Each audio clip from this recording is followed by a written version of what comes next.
So, hi everyone, welcome all of you to another session of Saptarishis Astrology on how to improve our planetary karma, the series. And we have chosen the planet today, which is kind of considered to be a difficult planet, or there has to be some churning with that planet because that is how the story goes, and it is considered to be the karmic control axis. So, so yes, so the planet is Rahu today, and we have to present to teach us none other than Kṣaṇāti himself. Welcome, Kṣaṇāti. Thank you so much for whatever you're doing for all of us, the series and many more series to come. And the way he puts it, the way of his presentation, the way so beautiful, like he covers actually the everything. And one of his specialities is remedies and ayurvedas, so that is really great. And thank you so much once again, Kṣaṇāti, for whatever you're doing for us. And now I'll stop and hand over everything to you. Thank you so much. Namaste, Madhuraji. Thank you so much for your constant kindness, support. I'm so deeply appreciative and grateful, and I feel so much support and spirituality and consciousness that we share together in this time. So I'm just so grateful. I can't thank you. My words cannot express my appreciation. So thank you so much. Thank you so much. Welcome, everyone. Thank you for joining us today on how to improve our planetary karma with the North Node, known in Sanskrit as Rahu. And Rahu has a very powerful signification in Jyotish. It is considered one of the major Navagrahas, one of the 9 major planets in Jyotish. And so it is very important that we understand how to improve our planetary karma with this force known as Rahu. The reason I chose Rahu today is, well, there's a few different reasons. One is we're at this very powerful time with Rahu, where it is in a transition between one constellation and another, between one Rashi and another. And so currently, Rahu is making its transit out of the sign of Leo and into the sign of Cancer. One of the reasons why Rahu goes into Cancer instead of Virgo is because Rahu is permanently retrograde. Rahu has a force, Rahu has a karma, Rahu has an energy, has a permanent retrograde. So it is moving backwards through the signs and constellations versus forward through them. And so we're at this very powerful transitional point where Rahu is going from Leo into Cancer. And so we have to look at these vibrations of the karma with Rahu and the transitional energies and what that is going to be. So that was one of the reasons, is because we're at this cusp of Rahu. The second reason that I went with Rahu is because 3 days ago I entered my own Rahu Antardasha. So 3 days ago, I was Saturn Mahadasha Lord, and Rahu is my Antardasha Lord. So I'm currently in this almost 3-year-long Rahu period. And so this is a very important time for me as well to remind myself how to improve my planetary karma with Rahu. Also, beyond this, I am a Rahu Lagna. I have Rahu in my first house. It's at 15 degree. A planet is strongest at 15 degrees. So Rahu in my Lagna at strongest degree. And it's also Aquarius Lagna. And so Aquarius at 15 degree is a Satabisha Nakshatra, which is also ruled by Lord Rahu. So Rahu is one of the strongest planets in my chart. And so I am particularly excited about this, how to improve our planetary karma with Rahu today. Sometimes I joke around with my clients that Rahu is my specialty. And that is just kind of a joke because Rahu is so strong in my chart. I have been working on improving my planetary karma with Rahu for many, many, many lifetimes. And so I hope I can continue to share that of how I'm seeking to improve my planetary karma with Rahu and help everyone in the world through Jyotish, through the light of Vedic astrology, how to improve their planetary karma with Rahu. So thank you all so much for joining us today. We're going to have a lot of fun. Yes, wonderful. And I'm sure it is your specialty. This is the best time to do the webinar. Wonderful. Okay, so I'm going to share my screen. Can everyone see a large Shani Deva? Yes. Okay, wonderful. And so now can everyone see the cover of How to Improve Our Karma with Rahu? Yes. Okay, Clearly. wonderful. So today we're going to be doing How to Improve Our Planetary Karma with Rahu. And so what does that mean? We're going to be understanding the karmic nature of Rahu and how that manifests in our life. And then we're going to use ancient remedy, contemporary lifestyle remedy, Ayurvedic remedy, and also paradigms or ways of thinking, ways to form our consciousness that will help us improve our planetary karma with Rahu. And when we work on Rahu in this way, it helps us achieve whichever aim of life Rahu is influencing in each individual's chart. So if Rahu in first house like me, improving with Rahu karma helps with my dharma. If Rahu is in 12th house, improving your karma with Rahu will help with moksha. If Rahu is in 10th house, it will help with artha, 11th house kama. So we can all work on Rahu and improving our karma in the same way. By understanding the nature of Rahu and then doing all of these types of remedial practices. And depending on where Rahu sits in your chart, it will give you the rewards of that house. It will give you the rewards of the aim of life associated with that bhava.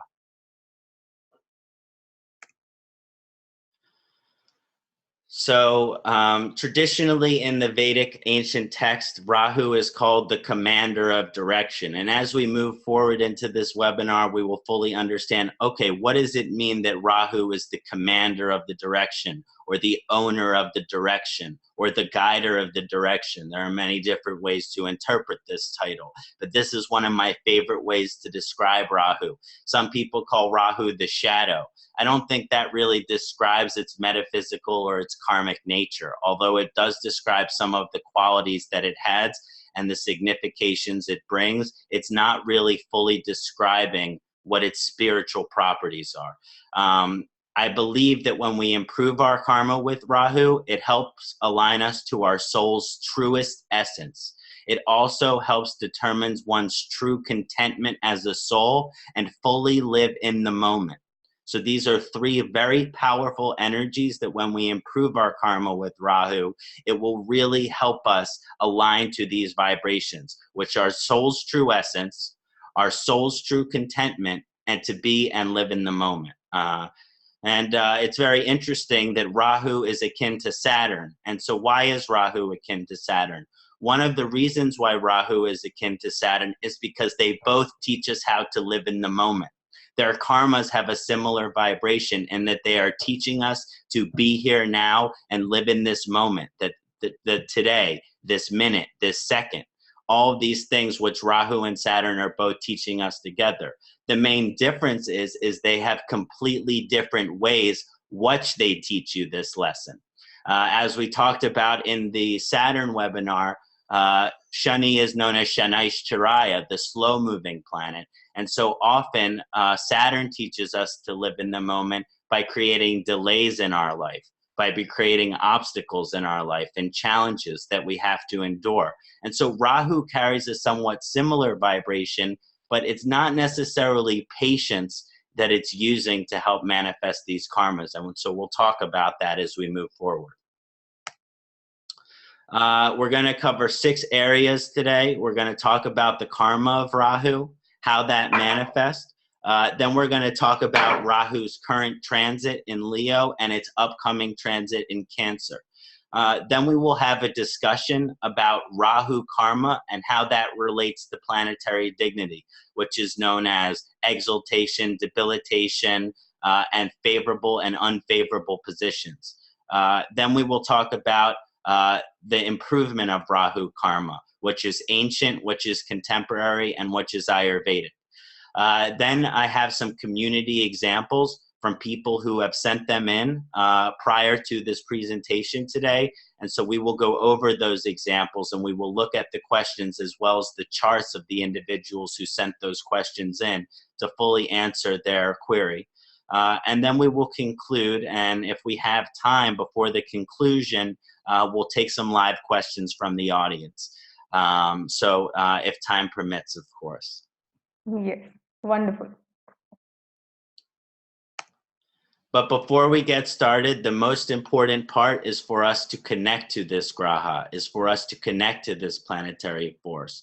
There is no better way to do this than through the traditional Jyotish mantra, through the traditional Vedic mantra, which is associated with the planet.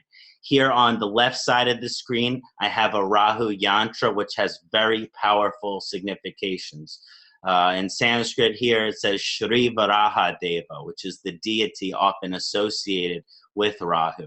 As we look more into the right side of the screen, you have the Devanagari, the Sanskrit, and the translation of the traditional Rahu mantra. So I'm going to chant this mantra together. All of you, if you would like, that are joining us today or are viewing this video after its initial recording, I encourage you to join the mantra here, to read the words along the screen as much as is comfortable for you, to fully let this vibration of Rahu become present with all of us as we dive into understanding our karma.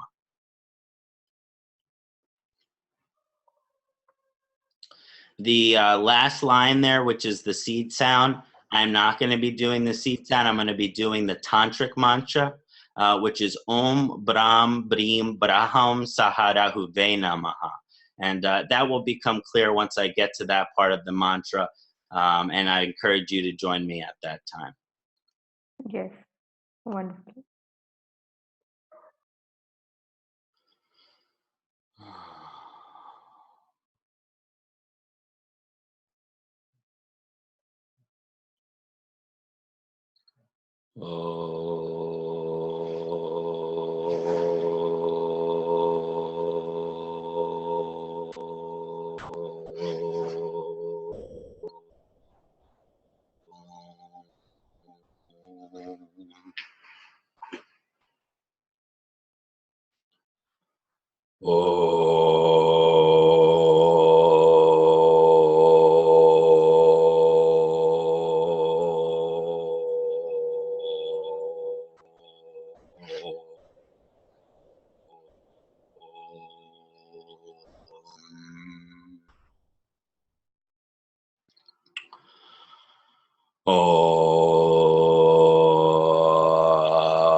Om Dakayam Mahaviryam Chandradicha Vimardanam Simhika Garbha Sambutam Tamrahu Pranamamyaham. Ardakayam Mahaviryam Chandradicha Vimardanam Simhita Garbha Sambutam Tamrahu Pranamamyaham. Ardakayam Mahaviryam Chandradicha Vimardanam Simhita Garbha Sambutam Tamrahu Pranamamyaham.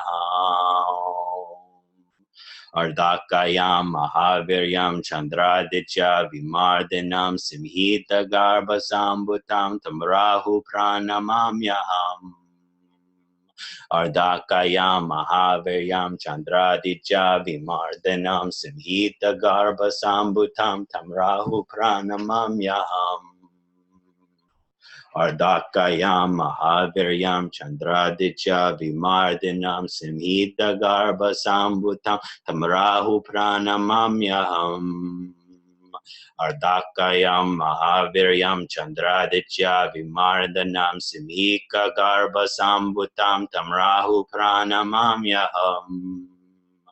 Ardakayam Mahaviryam Chandraditya Vimardinam Simhita Garbha Sambutam Tamrahu Pranamamyaham. Ardakayam Mahaviryam Chandraditya Vimardinam Simhita Garbha Sambutam Tamrahu Pranamamyaham. Om Ram Rim Brahm Saha Rahuve Namaha. Om Brahm Rim Brahm Saha Rahuve Namaha. Om Brahm Rim Brahm Saha Rahuve Namaha. Om Ram Brim Brahm Sarahuve Namaha.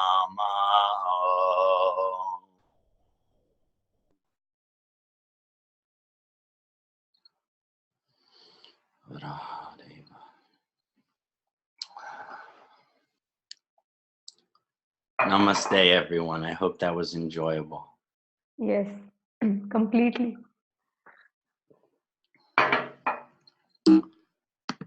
So now we will begin to discuss the karma as relates to Rahu. This karma with Rahu is has many different facets. It has many different aspects. And so we will talk about all of these assets, manifestations of Rahu karma. Rahu is often called the dark side of the moon, the shadow that the moon creates. These are common descriptions of Rahu, both in ancient Vedic understanding as well as contemporary understanding. I've always liked the term the dark side of the moon because if you're a fan of American music like I am, the great band Pink Floyd had an album called The Dark Side of the Moon. And so I believe that this vibration of the dark side of the moon is the inherent metaphysical energy of Rahu. So to understand Rahu as the dark side of the moon, without understanding what exactly that means yet, but to understand that there is a dark side of the moon or the shadow that the moon creates. One of the ways that we can understand this vibration, and they say that you can't see Rahu. Many people say, oh, Rahu is a shadow planet, upagraha. You cannot necessarily see it. I tend to disagree. I believe that you can see Rahu in the sky. When you are looking at a new moon, you see the little sliver of the slice of the moon, which is white. And this looks like a crescent moon. This crescent moon sits under Shiva's third eye. So this vibration here is very powerful of the crescent moon, which is the little sliver of the moon, which is white. Now, during that new moon, you can also see the rest of the moon. It's a circle around the 2 points of the crescent of the moon. And that shadow is black. So you can see the whole moon, but you only see it as black. So you see that the white part of the moon, which is the crescent moon, and then you see the whole circle of the moon, which is black.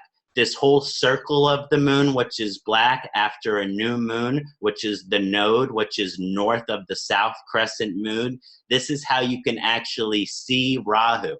Rahu is that shadow on the moon.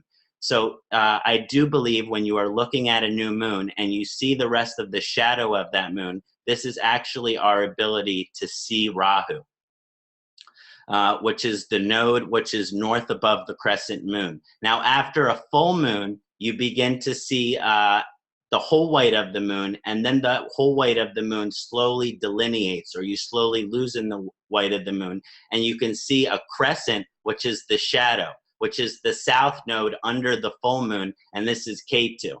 So those that say you can't see Rahu Ketu, I disagree. You can most certainly see Rahu Ketu, which these are the shadows of the moon, the nodes upon the moon, which are manifested as the shadow. Wow, it's brilliant. Really brilliant. Like never thought in this way. And I think during new moon, Rahu is strongest. During full moon, Ketu is strongest. And now, of course, you have to look at where Rahu and Ketu are at any given time. But generally speaking, I think the energy of Rahu is stronger when the moon is less potent.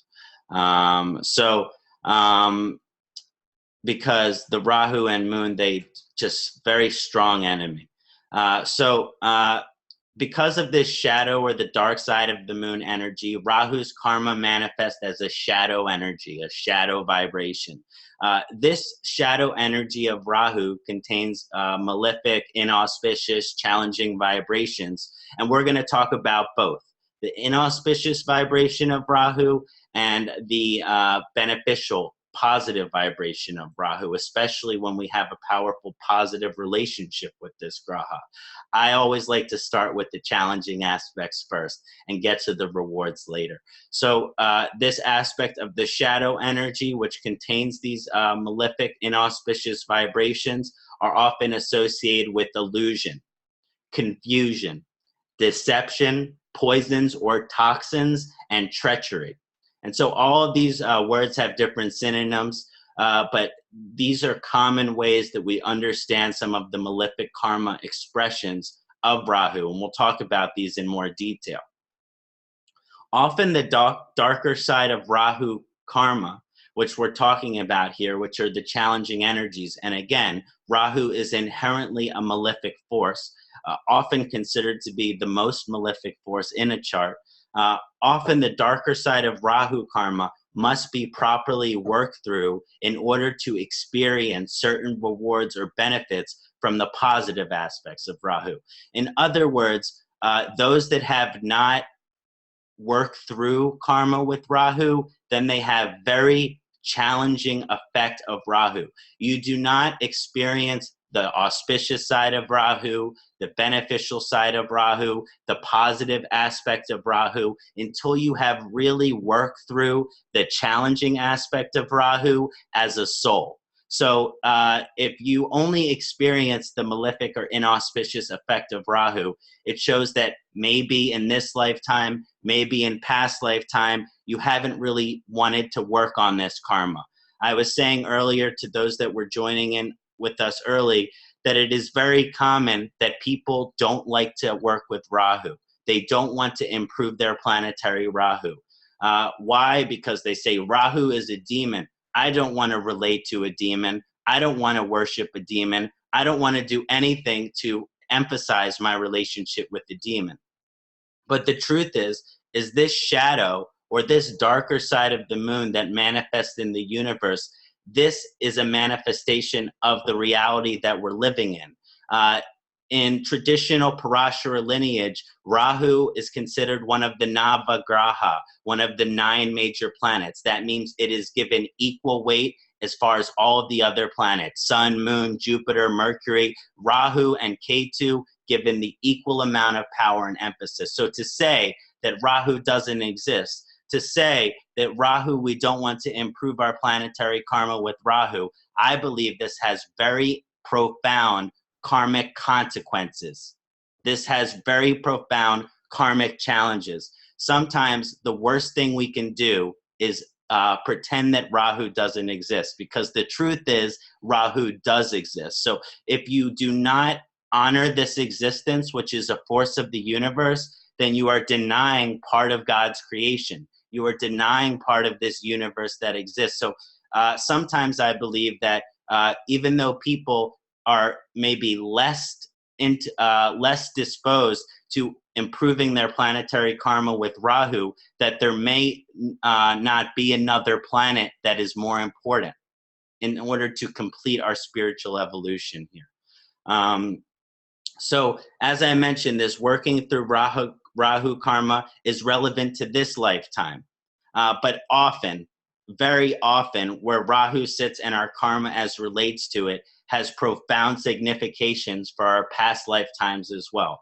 As a Rahu Lagna who has Rahu in its own Nakshatra in the Lagna, this karma with Rahu, it's been present for many, many lifetimes, which means that there have been some aspects of my past lifetimes which have had a Rahu theme to them. And again, I've always felt kind of like an outsider, you know, born in America, not really relating to this country all that much as, you know, an manifestation of me. In other words, I always kind of feel like a stranger no matter where I am. And this is probably a karma that has manifested in more than one lifetime. So this kind of outsider karma, this kind of outsider dharma. So Rahu karma, when we consciously work through it, which means we're honoring Rahu, we're recognizing Rahu's existence, we're understanding Rahu's karma, and we're seeking with awareness in our spiritual sadhana to improve this karma with Rahu. It contains so many powerful, positive, metaphysical vibrations that include the revelation of our purpose. So when we really work through this karma with Rahu, it reveals to us our purpose in the deepest of levels, on the material realm and the spiritual realm. And we'll talk about how that does it. But basically, as we work through these karmas with Rahu, we really are getting to the root of our metaphysical and material purpose here. Rahu karma is extremely connected to foreign lands, foreign and exotic cultures. Rahu loves the foreign and the exotic. Rahu loves the non-traditional. Rahu loves the mystical. And so Rahu karma relates to foreign lands, foreign cultures, the non-traditional, and the mystical. And so an example that I mentioned is not only as having Rahu in the Lagna, am I strongly love to travel, but I have always loved that which is foreign. I have spent times living in other countries, and when I spend times in these other countries, I adopt the culture of these countries. I spent time living in South America, I adopted the South American culture. I spent time living in the Caribbean, I adopted the South American culture. So it shows this connection to the foreign lands as well as these foreign cultures. What does it mean foreign? Something that you're not born into. If you were born in India, then your attraction to America is considered foreign. If you're born in America, your attraction to India is considered foreign. So it is these vibrations here which takes you outside of the land you were born in. It is these vibrations which take you outside of the religion that you were born in. It is these vibrations that take you outside of the culture you were born in and put you into foreign land, religion, cultures. All of these things is a powerful manifestation of Rahu karma. And so later, when we discuss how to improve our planetary karma with Rahu, it is honoring this foreign and exotic vibration that can really help improve our karma with Rahu. As we mentioned earlier, Rahu contains significations of toxicity and poison. This is akin to the story of Rahu. Contrarily, Rahu karma also has profound significations for purification, medicine, and metaphysical healing.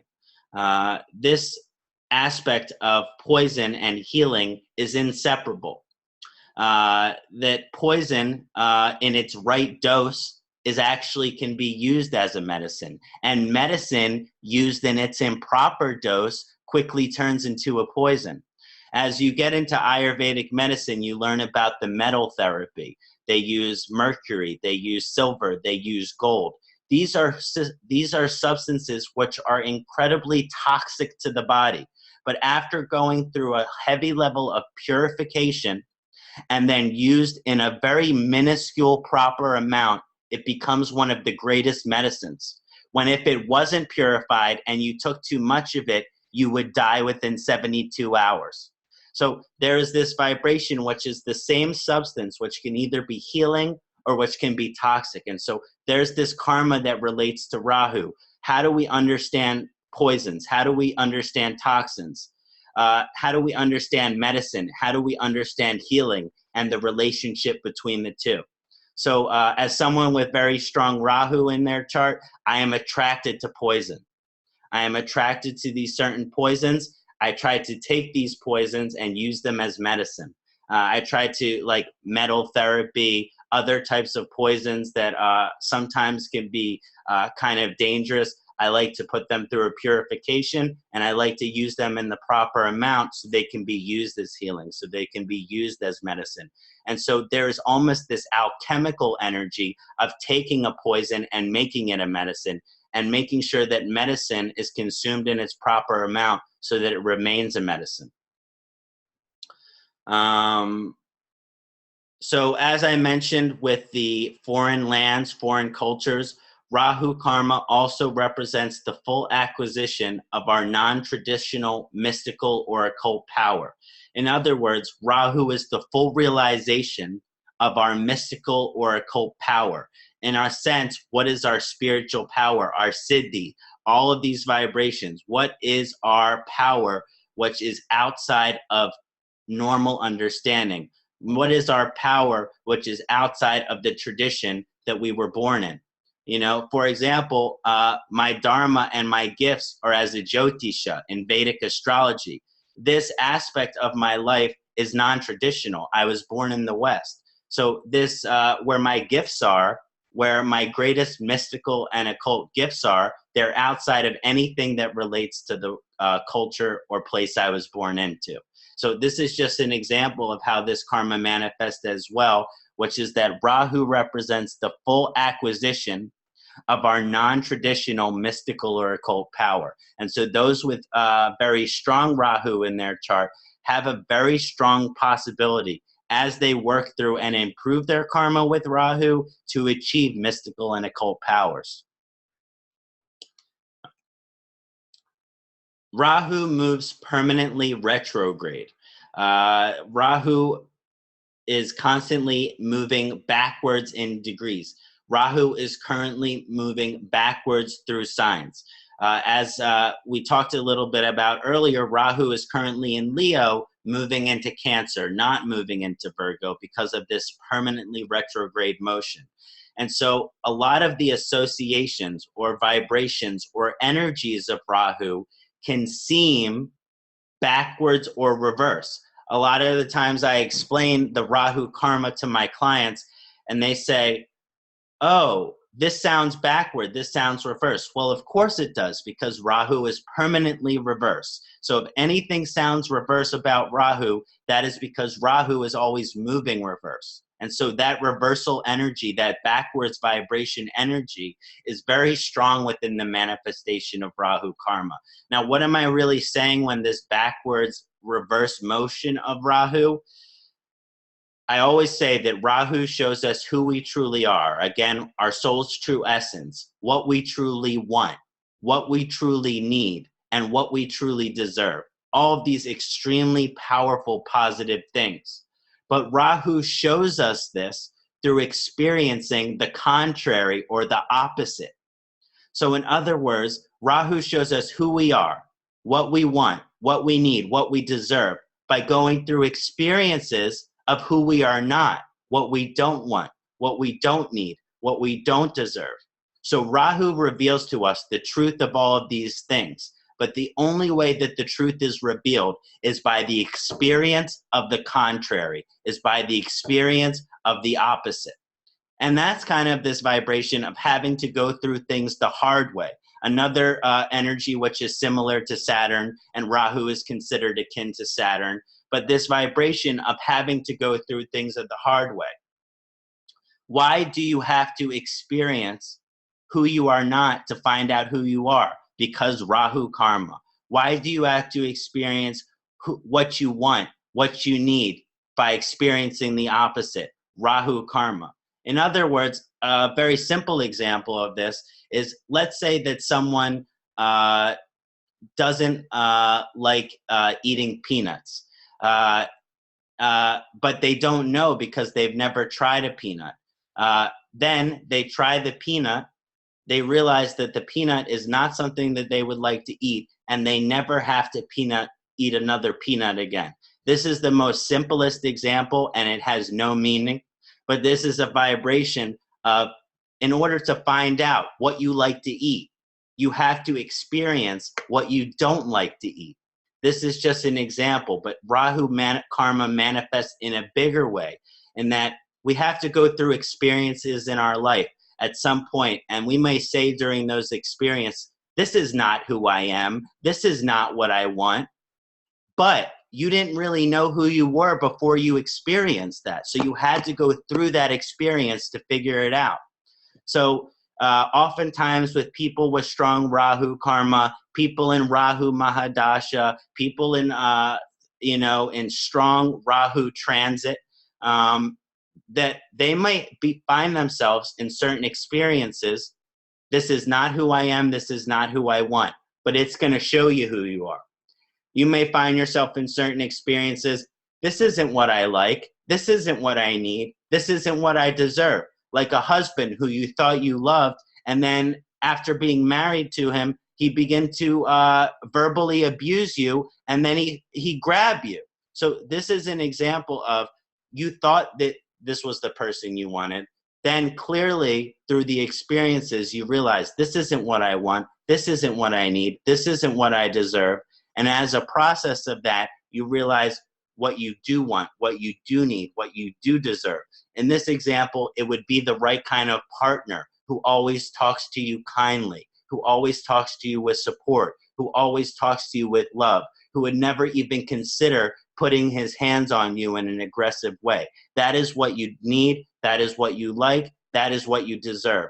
But maybe the person who you thought he was, you have to experience that he is not really that person for you to realize this is exactly what you do need or what you do want. So again, a lot of the karmas with Rahu can be very challenging. They can be malefic because we're inherently going through experiences which are contrary to who we are. We're going through experiences which is contrary to what we want, what we need, what we deserve. But there is no better way to figure out exactly who you are than to remove everything which you are not. There is no better way to find out what you need than to remove everything which you don't need. And so there is no better way to find anything out for 100% certain unless we go through Rahu karma. But again, it is inherently connected to having to go through things in this challenging way. Our truest self, in essence, is extremely simple and divine. So there are many philosophers, spiritual teachers, gurus, and they say that our true essence is not very complicated, that our true essence is not very confusing or complicated. It is simple, it is divine, and it is beautiful. And so a lot of the things which we think about ourselves are not really who we are. And so it is the removal of all of these aspects of which we are not that reveals this essence of what we truly are. In other words, once we take away all of the things which we thought we were and we realize which we are not, then all that's left is us. All that's left is our truest self. All is left is our most divine essence. All is left is our most simplest essence. But we have to remove all of these false aspects, these shadow aspects, these dark aspects, to be able to let the light of us, which is our true, simple, divine essence, shine. So in other words, to work through this karma with Rahu is to truly allow that inner divinity and light to shine. But you have to be going through these experiences of, I'm not sure who I am, and I think I might be this. Well, then you have to go towards that thing which you think you might be. And you may find out because of Rahu, that's not really what you want, or what you really want to be, or what you really are. But you have to go through that experience in order to get there. Very true. So that permanently retrograde vibration or karma of Rahu really manifests in this experiential vibration. So Rahu karma also creates an austerity. Rahu is often said to give austerity. And a lot of times when people are like, Rahu gives austerity, why would Rahu give austerity? One of the words, translations of austerity is seriousness of thought. So Rahu creates this austerity or seriousness of thought through the challenging karma of having to go through things the hard way or enduring experiences contrary to the individual's true nature or essence. So basically, when you've gone through so many experiences which are contrary to who you are, to what you want, to what you need, to what you deserve, you're done with it. Goodbye. Hello, goodbye. You're saying goodbye to all of these false aspects. And because you had to go through it in such a challenging way, you are extremely clear and strong about who you are and what you do need and what you do deserve. So because you had to go through all of these challenging experiences that are contrary to who you are, it creates a seriousness in the person. It creates an austerity of the person where they are never willing to sacrifice who they are or what they want because they've had to go through so many challenging things in order to get there. So the seriousness of thought, which Rahu empowers through evolution of its karma, can encourage an individual to follow their soul's true path, which is based on your soul's true essence, with astounding clarity, determination, and almost complete certainty. So this austerity that's created when we work through Rahu karma, again, this primarily manifests through Maha Rahu Dasha and Antar Rahu Dasha, that this seriousness of thought, which Rahu empowers, once you remove all of these aspects which are false, it heavily supports you being aligned to your true path. And like I said, this austerity means that you would never sacrifice that for anything. This seriousness or austerity will allow an individual to fully align with what they need, want, or deserve in life with absolute clarity. And as I mentioned, there should be no willingness after a Rahu Mahadasha to sacrifice who you think you are or what you want to do, because you had to go through a very long period of time of figuring that out in a challenging fashion. Another common association with Rahu is it's symbolized as fog and smoke. Okay, Rahu is often symbolized as fog and smoke. This symbol of Rahu is great understanding of the karma of Rahu. So it's important to understand Rahu as fog and smoke to truly understand the full manifestation of the Rahu karma. Now, what do I mean? If you are ever in an environment, whether outside or inside, where you are surrounded in a thick pad of concentrated fog and smoke, it is impossible to see. First of all, this thick fog and smoke makes it incredibly hard to see. And in this thick fog or smoke, it would be considered dangerous to drive. If it's very horrible fog, you cannot drive because you cannot see the car next to you. You cannot see the car behind you. This is an example of, in this fog and smoke, which is related to Rahu, it's not good to drive, okay? It's also not good to travel or venture out. But for the purpose of this analogy, we're understanding it as driving in the fog. Now, this metaphor symbolizes that when it comes to our karmas that relates to Rahu, the future is hidden, obscured, and shrouded from us. So when we're in this thick fog and smoke, we can't see ahead of us. We can't see as ahead of us. And this is an analogy that Rahu karma, as it manifests, keeps away the future, or as I like to say, rips away the future or tears away the future. So this example of Rahu karma, there is so much fog and smoke, and this fog and smoke happens during Rahu Mahadasha, Rahu Antardasha, Rahu Transit, Rahu Lagna, all of these, Rahu Atmakarika, all of these vibrations are very strong of fog and smoke for those kind of significations. And so for people who have that kind of vibration in their chart, the future is stolen from them. Just like how Rahu stole Amrita, the future is stolen from them. So Rahu will take away your future, which is your ability to clearly see it, control it, or manifest the future.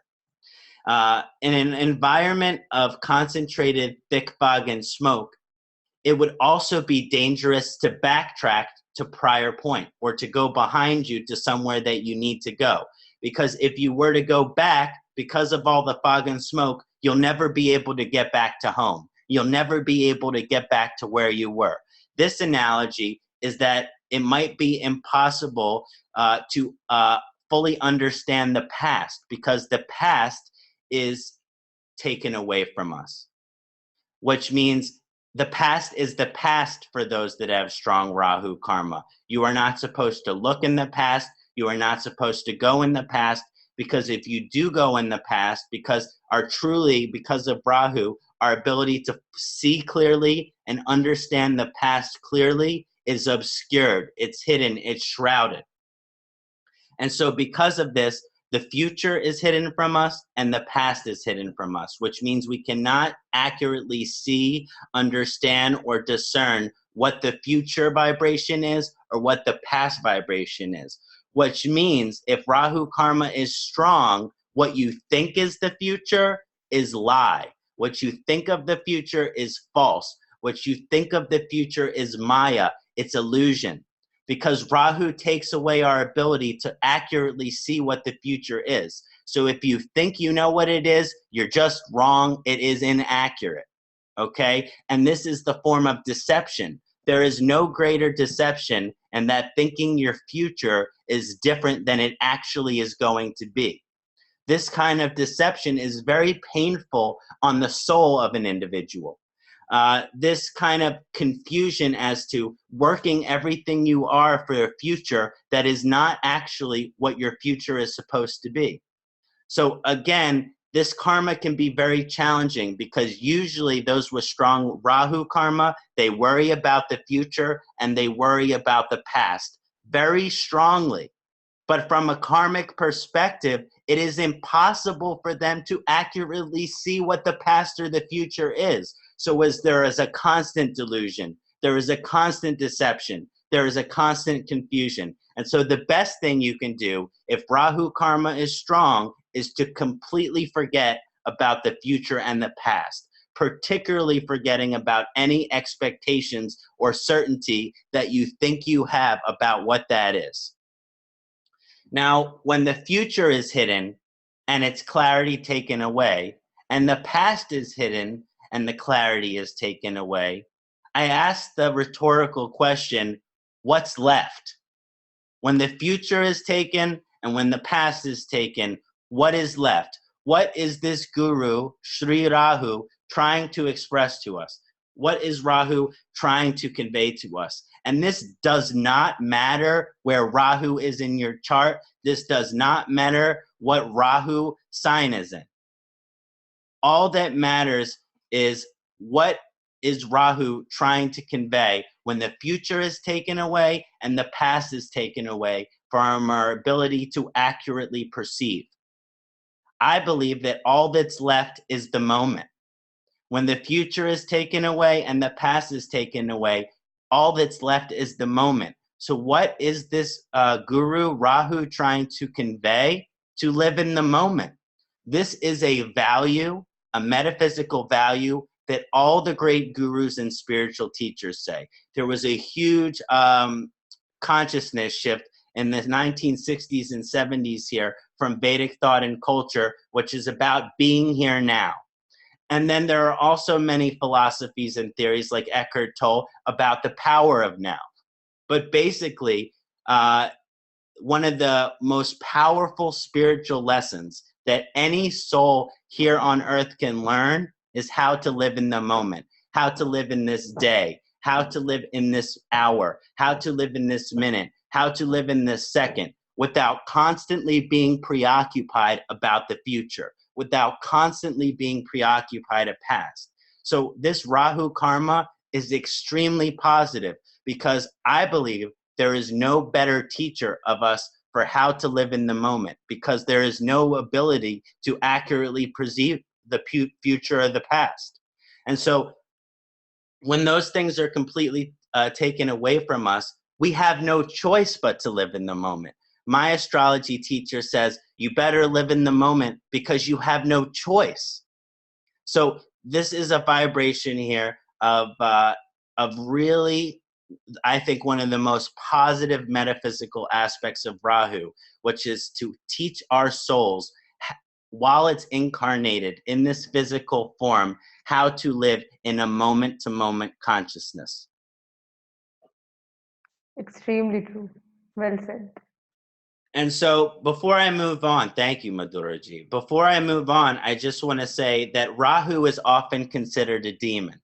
But I love Rahu, and I would not say Rahu is any more demon than angel. Rahu, during its mythology, had achieved God realization. It had become immortal by drinking the Amritam. Yeah, there was some deception in that process. Yeah, there was some confusion in that process. Yeah, there was some misleading in the process. But what was the end result? Complete realization of its godlike vibration.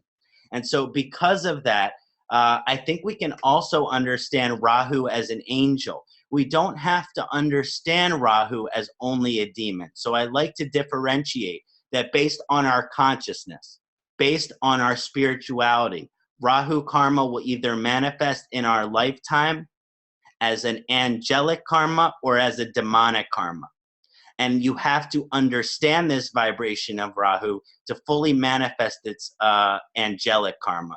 And so I say that Rahu is a demon to those individuals who are constantly preoccupied and attempting to control the future and the past. When we are constantly preoccupied and thinking about the future and the past, this is when Rahu really like to act demon, because you are not learning any of the lesson which Rahu is trying to teach you, which is to live in the moment and surrender this past or the future. So that Rahu really acts like a demon if you are constantly thinking about and worrying about and trying to control the future or the past, which because of Rahu karma, you cannot accurately perceive. And so because of this vibration, Rahu will cause destruction. Rahu will cause chaos. Rahu will cause disorder. Rahu will even cause accident and death. Because if we are trying to control the future or control or understand the past, when it is impossible to accurately perceive, then we are creating karma. That is the nature of the creation of karma, is that something that is not intended for us, which is our dharma, is being created, which is out of falseness, which is out of illusion, which is out of deception. And so this is when Rahu will really cause destruction. Oh, you want to move to Hawaii because you think that Hawaii is the place that you're meant to be for the rest of your life. And so you buy a house in Hawaii thinking you're going to spend the rest of your life there as soon as you go into Rahu Mahadasha. And just for the sake of the example, let's say Rahu 4th house. So you move to Hawaii thinking your whole life and future is there. Well, after 3 weeks, you come home from dinner and your entire house is on fire, completely burned, nothing left of it. Because you tried to control the future instead of just being in the moment. You put all of your eggs in this one basket, which you thought was your future. But the truth is that God or the universe or however you want to understand it has a different plan. And so when you do your plan instead of God's plan, this is your will over God's will. And we are always supposed to put God's will over our will. And so this is the demonic nature of Rahu, which when we put our will over God's will cause unbounding destruction and chaos in one's life. But again, this is just like it is really a spiritually evolutionary energy, but it is just manifesting as extremely painful lessons here. Now, I also say that Rahu is angel. Rahu is guru. Rahu is deva. Varaha deva. This vibration of the higher nature of Rahu, the angelic nature of Rahu, is rewarded to those who have fully understand how to live in the moment, how to live in the day, how to live in the hour, how to live in the minute, and ideally live second to second to second to second. And again, our consciousness moves too quick in the Kali Yuga to understand 1 second, 1 second, 1 second. But this is truly how the powerful, most powerful manifestation of living in the moment. And so when we can fully live in the moment, Rahu is like an angel, not only rewarding us with spiritual evolution, gaining more insight into our dharma, gaining more insight into our true nature, but also when we surrender this future, Rahu has powerful indications to helping us on the material realm. Like Ketu is associated with the spiritual realm more than the material. Rahu is associated more with the material realm than the spiritual. And so because of this vibration, when we actually live in the moment, as far as our material purpose, then that is when the greatest rewards ever happen. So in a sense, our material rewards are also really great by Rahu when we live in the moment. And again, just to summarize that point, Rahu is a demon who will cause unbounding chaos and destruction in your life if you prioritize, see, control, or think you know what the future is. If you go back in the past and you try to understand something which was very confusing, which happened in the past, it will just cause more confusion. Rahu will also cause a lot of chaos and unbounding terror for going in the past. But for those that live in the moment, 1 day at a time, 1 hour at a time, 1 minute at a time, 1 second at a time, Rahu is this great angel rewarding you with not only spiritual reward, but material reward as well. One of the ancient Vedic descriptions of Rahu, which we chanted in the beginning of our class today, is that Rahu is the commander of direction, or the controller of direction. This can be interpreted in many ways. This title bestowed upon Rahu has profound metaphysical implications. Rahu makes us worry, obsess, and fixate on all aspects of our life which we have no influence or control over. Again, this is challenging because inherently Rahu is testing us, encouraging us to worry, obsess, and fixate on everything in life which we can do nothing about. So we can't do anything about it, and nonetheless, Rahu makes us worry about it. In other words, in order for us to get past this karma, we can't not worry about it. That's not working through the karma. We can't not obsess about it. That's not working through the karma. We can't not fixate on it. That's not working through the karma. We have to understand where our consciousness worries, obsesses, and fixates on things. And then we have to work through that karma to realize we have no influence, we have no control, we cannot do anything about these things which we worry and obsess over. And once we work through that karma, that's how we improve the karma from that aspect. Rahu is often described as an archer. And so there are many images of Rahu in which he is yielding a beautiful bow and arrow. And this analogy is very good at understanding the karma of Rahu as well. Rahu, who pulls his arrow and shoots it in the direction which he has set his sight on and commanded. Again, Rahu is the commander of direction. And so as an archer, he sees the future.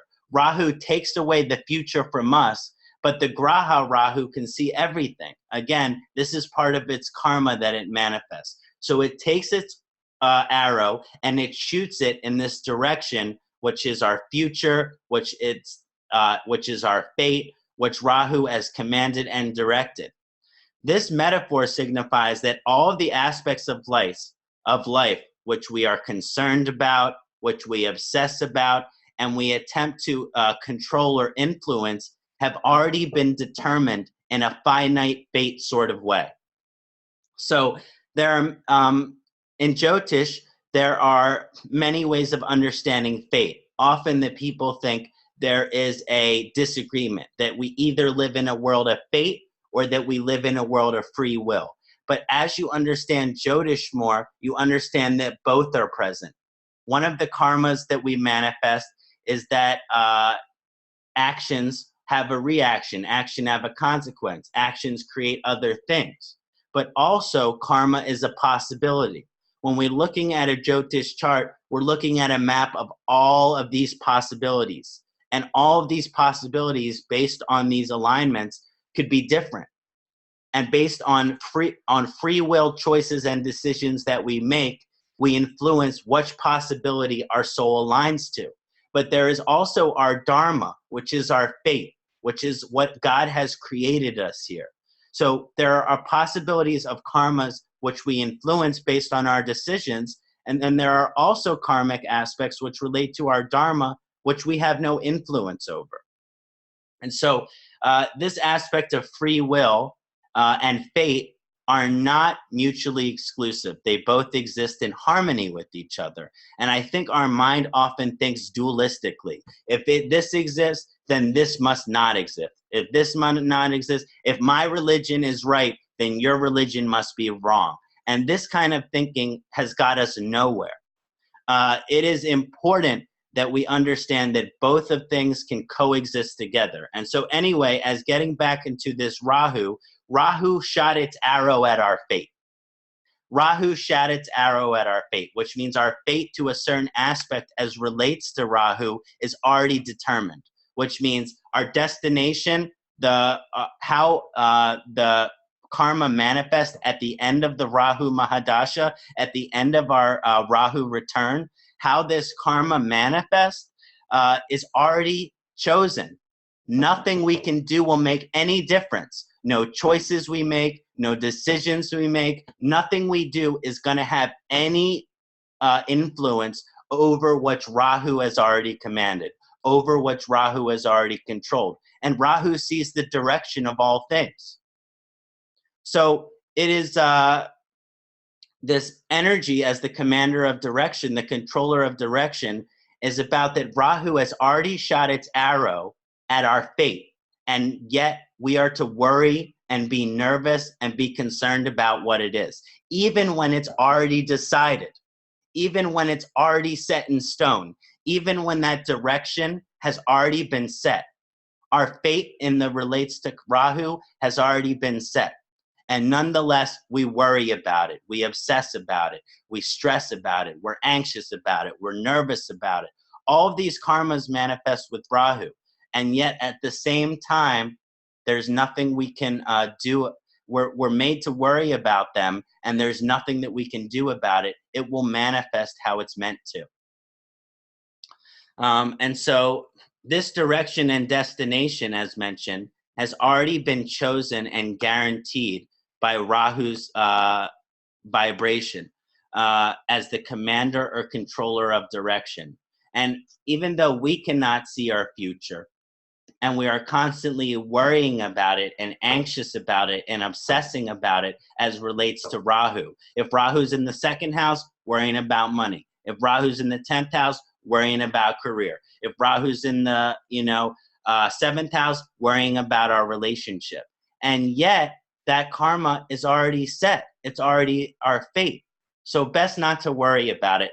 But this is the catch-22 because Rahu makes you worry about it. So you have to not only experience what you are worrying, what you are nervous, what you are anxious about, but you have to realize that some of that vibration is already set.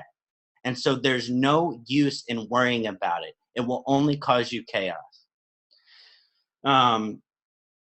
Let's say someone started their Rahu Mahadasha and Rahu is in 7th house.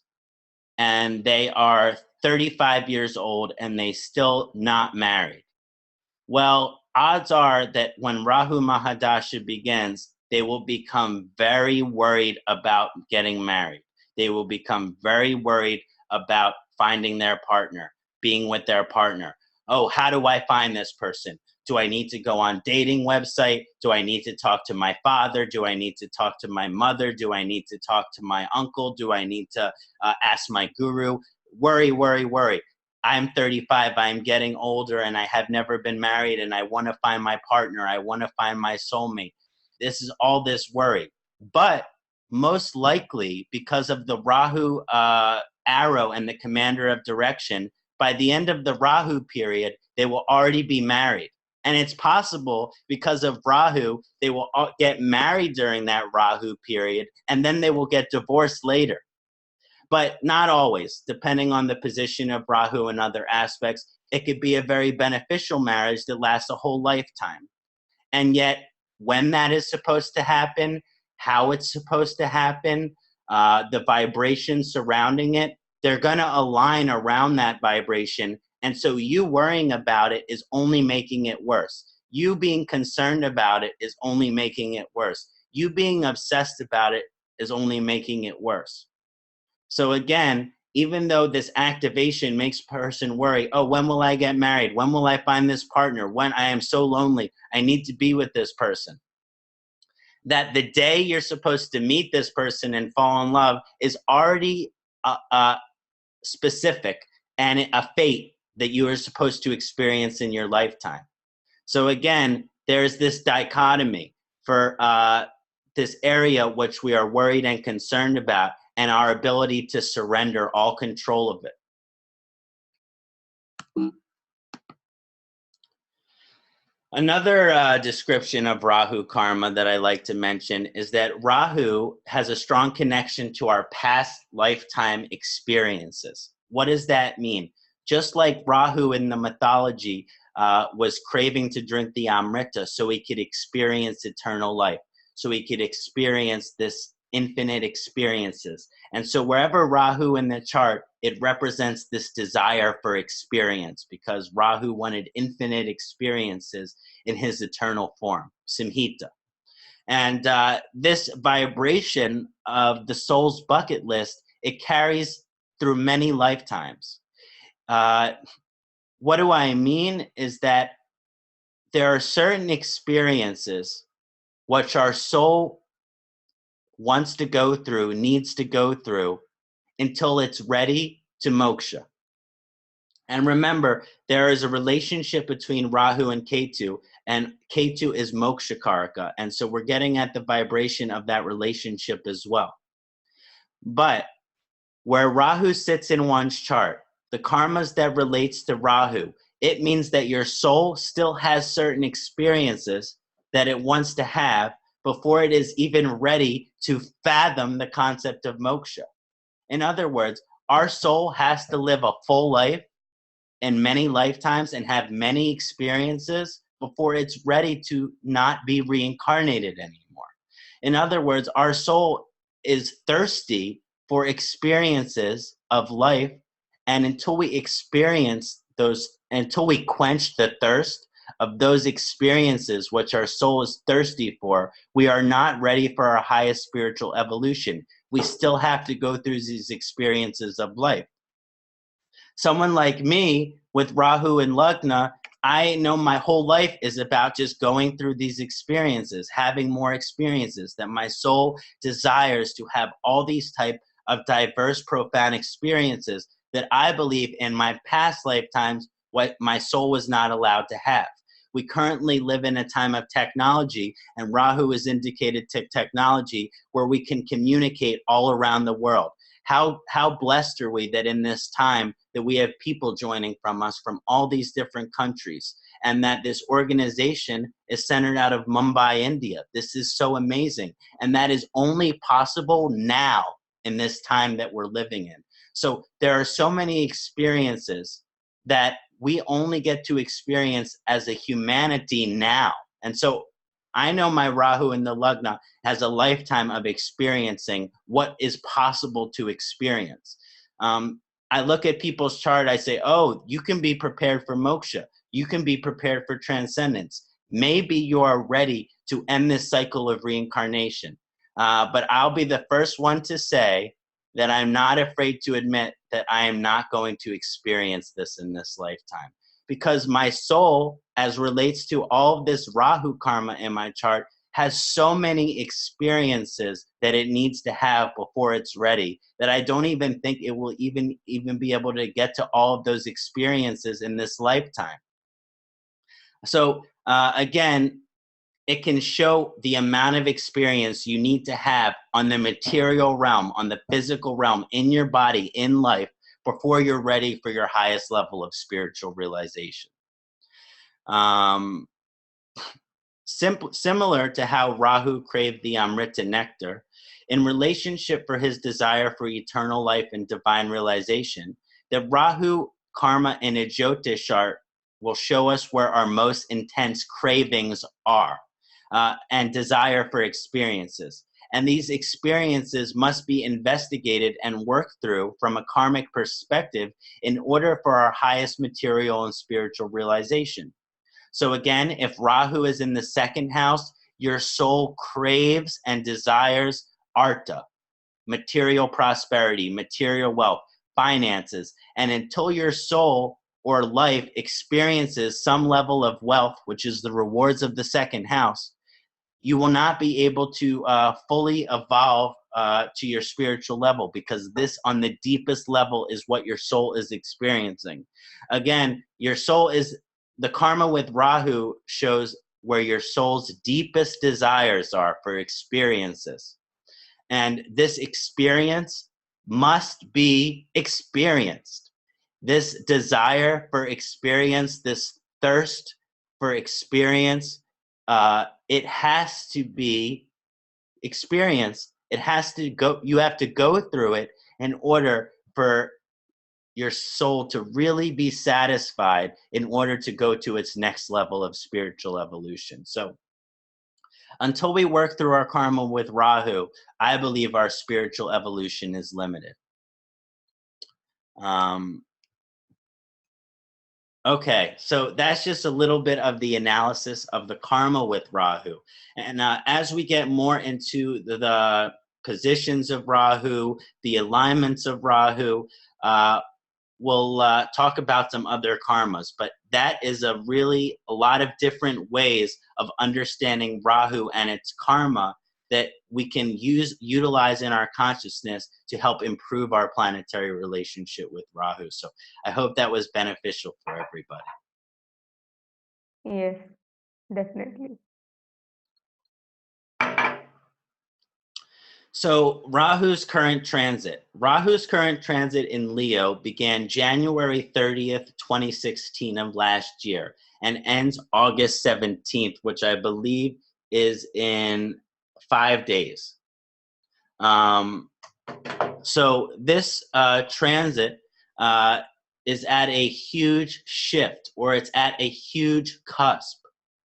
And so it is very important. So this vibration is very significant because it is empowered by the cusp. In other words, we just went through a lunar eclipse not so long ago. And if you were looking at a Jyotish chart, that lunar eclipse actually took place certain degrees from each other. It was K2 and the moon eclipse, the south node of the moon and the moon eclipse. But when that happened, K2 was still technically in Aquarius. And the moon was still in Capricorn. But because of this cusp vibration, it is bringing so much energy to the next constellation that it's in, that the eclipse is still manifesting, even though there might be 5 degrees of separation in the chart. Rahu's upcoming in transit in Cancer begins August 18th, 2017, and ends March 7th, 2019. Now, it's very interesting when Rahu is in Leo and Cancer, because some of the ancient, so Rahu's 2 greatest enemy are the sun and the moon. Those are Rahu's 2's greatest enemy. And so Leo, the current transit, is ruled by the sun, and Rahu's upcoming transit in Cancer is ruled by the moon. So very, very, very enemy position for Rahu. Now, what does that mean as far as its manifestation? We can look at these qualities, and we'll also look at these qualities when we talk about the dignity. But Leo is the sign of power, and I'm just going to touch on these. Leo is the sign of power, the full alignment of our soul's power, our leadership, our will, our strength, our courage, our confidence, the manifestation of our soul's desires, our ability to empower ourselves into positions where we are organizing, our ability to empower ourselves in positions of leadership, our ability to empower itself in positions of command. And then with Rahu being the shadow planet, being the dark side of the moon, creating deception, confusion, often associated with desire. So this desire vibration, this incredible, unquenchable desire, this thirst, is being conjunctioned with power, is being conjunction with leadership. So what you are having is power thirst. People are thirsty for power. If you can't, this is very, I shouldn't talk too much about politics because I know everyone has different politic belief. But it is very obvious that there is a desire for power from our leaders across the universe. This desire for power, my guns are bigger than yours. My bombs are bigger than yours. This is this manifestation of this dark power energy. And so there is threat of war. Currently in my country, there is threat of war between North Korea and the United States. Part of the reason this is manifestation is because Rahu Leo. This combination of the dark side of the moon and the accumulation of power. So there's this vibration here that I consider Rahu and Leo to be one of the most malefic or negative positions because it allows power to grow in a dark way. It allows strength to be grown and those people to deceive others. So where there is power, there is also deception. And so when you have Rahu and Leo, these forces of power and strength and leadership and deception and confusion and misleading, and they're inseparable. And I know this is manifesting in my country. I'm sure this is manifesting in everyone's countries in some ways. Usually power and darkness are actually inseparable. They say that where there is power, there is also corruption. But this conjunction of Rahu and Leo makes corruption and power at this time more great than ever.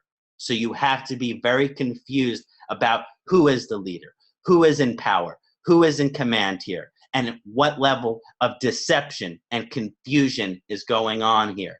You have to be able to question things because this vibration means that if we don't question things, then we may be being deceived by those that are in positions of authority of power.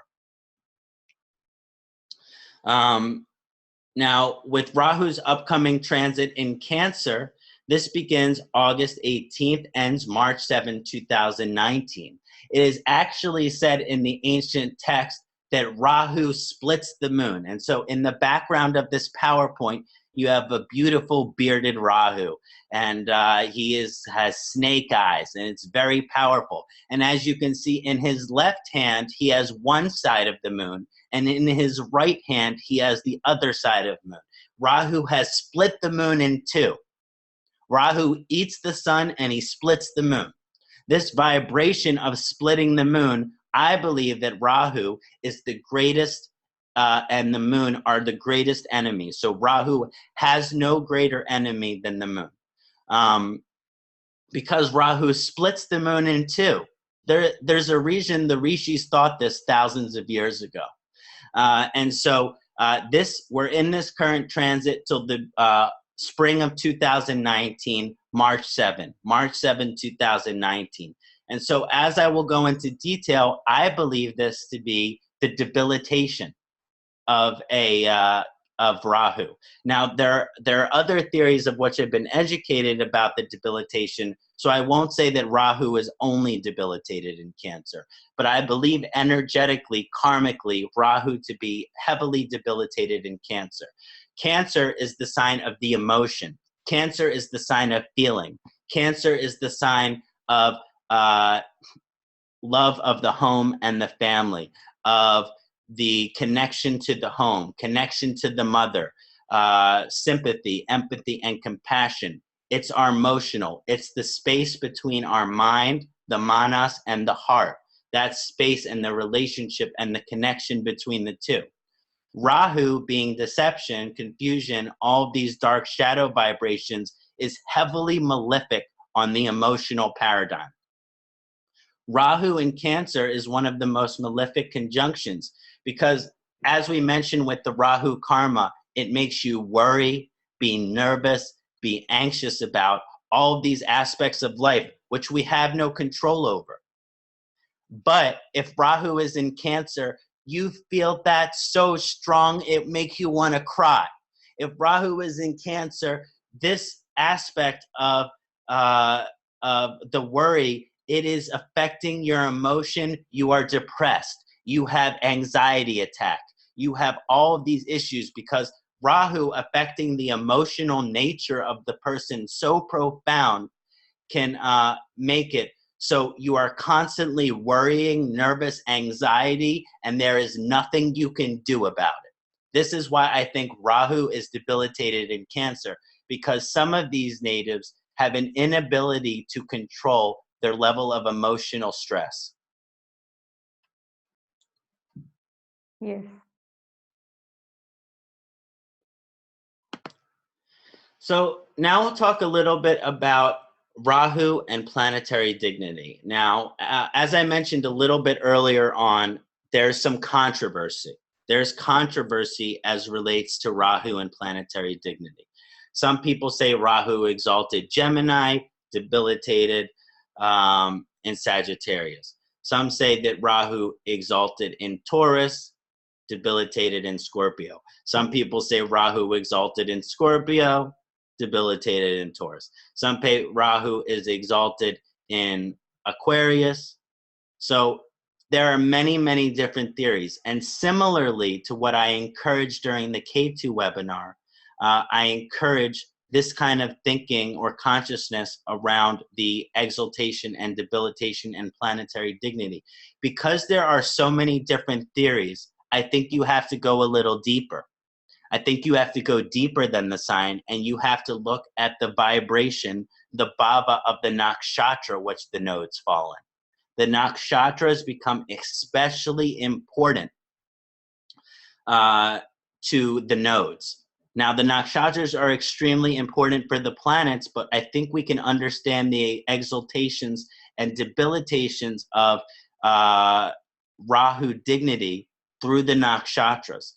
So again, Rahu, I think, is very good in Aquarius. But at a certain degree in Aquarius, it's Satabisha Nakshatra, which is Rahu's own nakshatra. This is most closer to exaltation of Rahu. So I believe Rahu to always be extremely exalted, and again, I use this term pejoratively, but I believe Rahu to be exalted in its own nakshatra. This includes Satabisha, Swati, Ardra, all of the nakshatras which Rahu relates to. It is very important to understand this is a very auspicious alignment, and not to worry about the debate. Rahu might be exalted in this sign, Rahu might be debilitated in this sign. Let's not worry about this debate as much and look more at the vibration of the nakshatra which Rahu is in. And so if there is some confusion over your everyone who's watching this, your chart, whether Rahu is debilitated or exalted in the sign that you have, and I'll talk about that, but look deeper at the nakshatra which Rahu in as well. So again, these are a combination of, as I'm going to present these dignities, based on the Parashara lineage, which I was educated on, and I studied those texts and texts related to that lineage, as well as because my Rahu is very strong, I create my own theories. I'm very innovative. I like to reflect my own understanding based on how I feel intuitively about these things. So we'll talk about both, and it's a combination there. So I believe that Rahu is exalted in two signs, Taurus and Aquarius. Why is Rahu exalted in Taurus? Well, Rahu exalted in Taurus is extremely beneficial materially, okay? Rahu in Taurus is extremely challenging, or it can be very hard spiritually, or for the spiritual evolution of an individual. So I put two exaltations of Rahu because I believe one to be exalted materially and one to be exalted spiritually. So when you look at the material exaltation of Rahu in Taurus, it's important to note that Rahu only has two friends, although some people believe Jupiter to be a friend of Rahu as well. But because of Guru Chandal Yoga and the karmas as relate to it, I believe that to be a neutral relationship like Mercury. I believe that Rahu's true friends are Venus and Saturn. And so Rahu has a certain auspicious vibration when it's in Saturn sign and when it's in Venus sign, because Rahu is friend with those planets. And so they work together often, and they are often manifesting similar lessons as well. When you look at Rahu in Taurus, Taurus is the sign of accumulation. Taurus is the sign of possession. Taurus is the sign of the accumulation and the possession of the material world. Money, finances, Taurus has a connection for jewels, jewelry, gems, gold, silver, all of these things.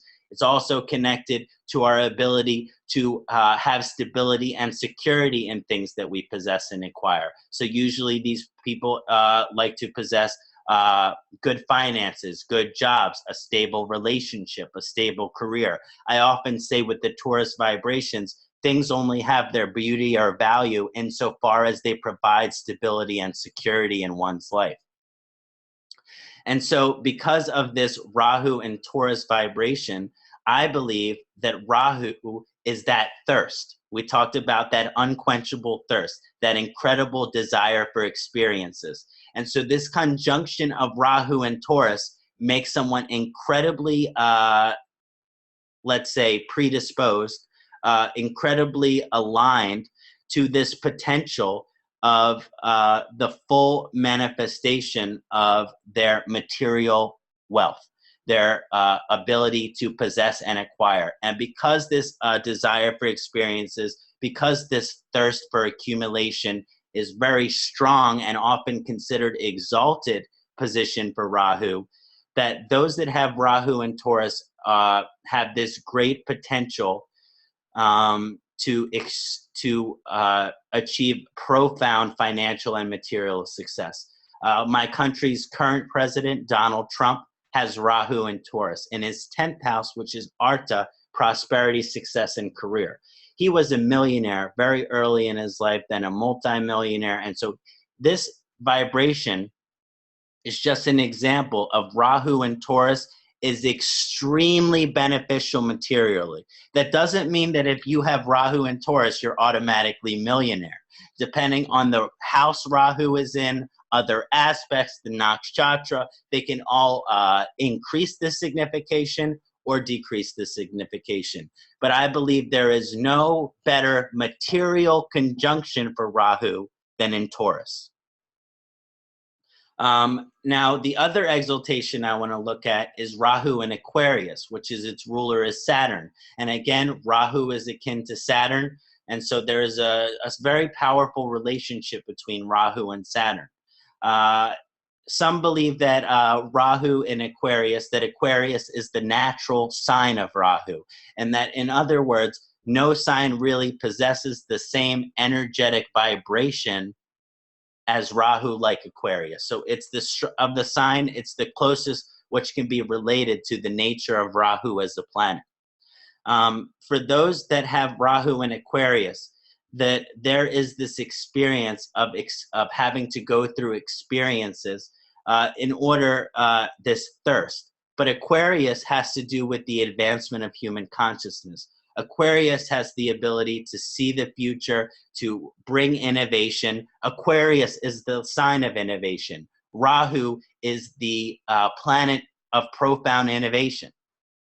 This combination of the innovative nature of Aquarius and innovative Rahu makes for an incredibly auspicious alignment, that wherever Rahu is, these natives tend to bring profound innovation. They tend to be able to see what the future is, as far as what the kind of the advancement of human consciousness is. And usually those people with Rahu and Aquarius, they're considered very liberal individual. They usually fall on the liberal perspective. I am an incredibly liberal person. So this combination of Rahu and Aquarius, it makes for a very liberal, innovative position where someone is trying to see, okay, this is what the future has. This is what the future has in store. And then how can we bring this in a way that is going to be creative?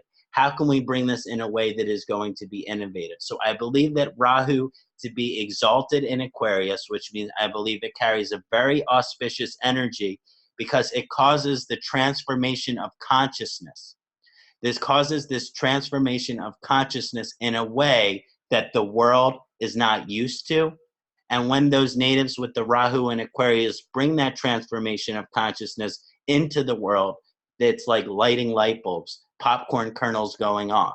There is this consciousness which is advanced, which is liberal, which is evolved, which is being activated by this energy. So it's very in causing the evolution of consciousness, this vibration. Rahu debilitation. Now again, from an ancient perspective, I was taught that Rahu is debilitated in Scorpio.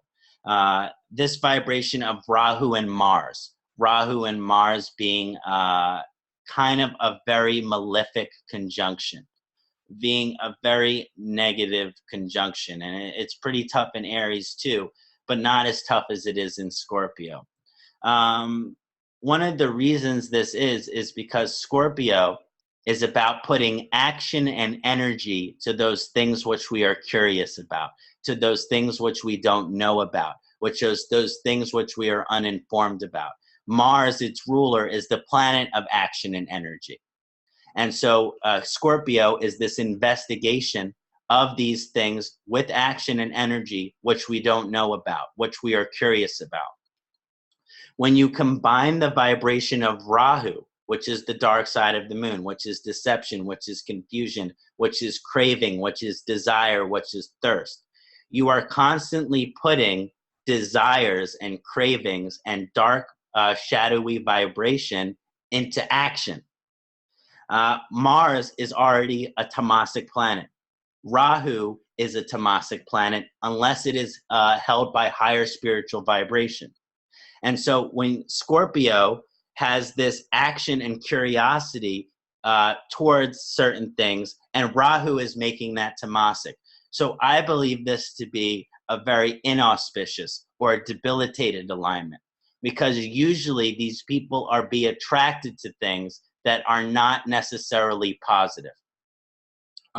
Again, there is a higher side of these things of Rahu and Scorpio. Some natives with Rahu and Scorpio, they find very non-traditional thinking, and they kind of innovate towards that non-tradition. But the issue with that is that usual non-traditional thing, it's a very extremely small minority of things. So they completely eliminate themselves from society. This can sometimes happen. So it is important to note that Rahu and Scorpio, it can be very inauspicious because you might have a desire to investigate things that are not necessarily positive, maybe drug, alcohol, kind of dark practices that I don't even want to talk about. But there could be a disposition, sexual things that are not normal, like fetishes and things like that. There is a vibration here where it makes you kind of predisposed to being curious and investigating things. which might not necessarily be who you are, but which might not necessarily be what you want, be what you need, be what you deserve. And it can put things in action that are adharmic, away from dharma, by this Scorpio vibration. So again, I believe this to be malefic. Sometimes people with Rahu and Scorpio, they can be attracted to types of politics that no one else relate to. Like certain people I read with Rahu and Scorpio, they are atheists. Certain people I believe with Rahu and Scorpio, they are anarchists, which mean they don't believe in law. They also don't believe in society. So this is that vibration which I'm talking about, is it makes you very curious about these things which are very outside of society. So again, this could be very positive spiritually. If someone takes that vibration and moves it into investigation of mysticism, even though it will take them outside of the world or society, it can have a strong indication for spiritual evolution. But if it's not taken in a spiritual direction, it can just kind of leave someone being on the outskirts of society and really having no way to relate to it. Now, as I mentioned earlier, Rahu in Cancer, I also believe in debilitation, because Rahu splits the moon. Rahu separates the moon in two. This is showing an incredibly negative or malefic relationship between Rahu and the moon. And so Rahu in Cancer is extremely difficult, because Cancer is the sign of the emotional nature of the person, the feelings of the person, the home, the family, the mother. And so when Rahu is there, it can bring difficult karmas or difficult challenges in that area, which makes us worry, anxious, nervous about these aspects of Cancer, like our family. Maybe things in the family aren't good. We worry and are anxious about that. Maybe things in the home aren't good. We're worried and anxious about that. But again, it really makes the emotional nature of the person extremely vulnerable. And that is why Rahu in Cancer can often be linked to obsessive compulsive disorder, because Rahu is constantly trying to figure things out which it has no idea about. And the Cancer is the emotional nature of the person. So usually they obsess about things. And OCD is a very challenging psychological disease that is characterized by one's ability to worry and obsess about things which make no difference. Often these people clean their hands 50 times. Often these people count in their head 2, 4, 6, 8, 10, 12, 14, 16, 18, 20. They have to touch the left side of the table, then they have to touch the right side of the table, and then the right side of the table and the left side of the table. It's like this constant war in the consciousness of worry, anxiety, and nervousness. And this is one of the main reasons I believe Rahu to be debilitated in Cancer. Usually these natives have some level of obsessive and compulsive behavior.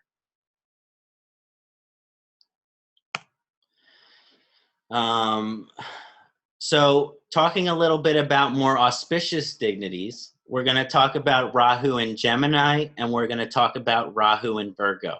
Some Vedic philosophers believe that Rahu is exalted in Gemini and that it is also a favorable position in Virgo.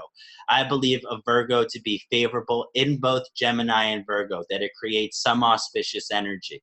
But I don't believe it to be exalted, because when you go and look at the planetary relationships, Rahu is friend with Saturn, great friend with Saturn. Rahu is good friend with Venus. Rahu is okay friend with Jupiter. But Rahu is considered neutral with Mercury. And because Rahu is considered neutral with Mercury, I don't necessarily understand Rahu and Gemini as the most auspicious alignment. But nonetheless, I do honor it as favorable. Why is Rahu favorable in Gemini and Mercury? Well, because those signs are... why is Rahu favorable in Gemini and Virgo? Because those signs are ruled by Mercury.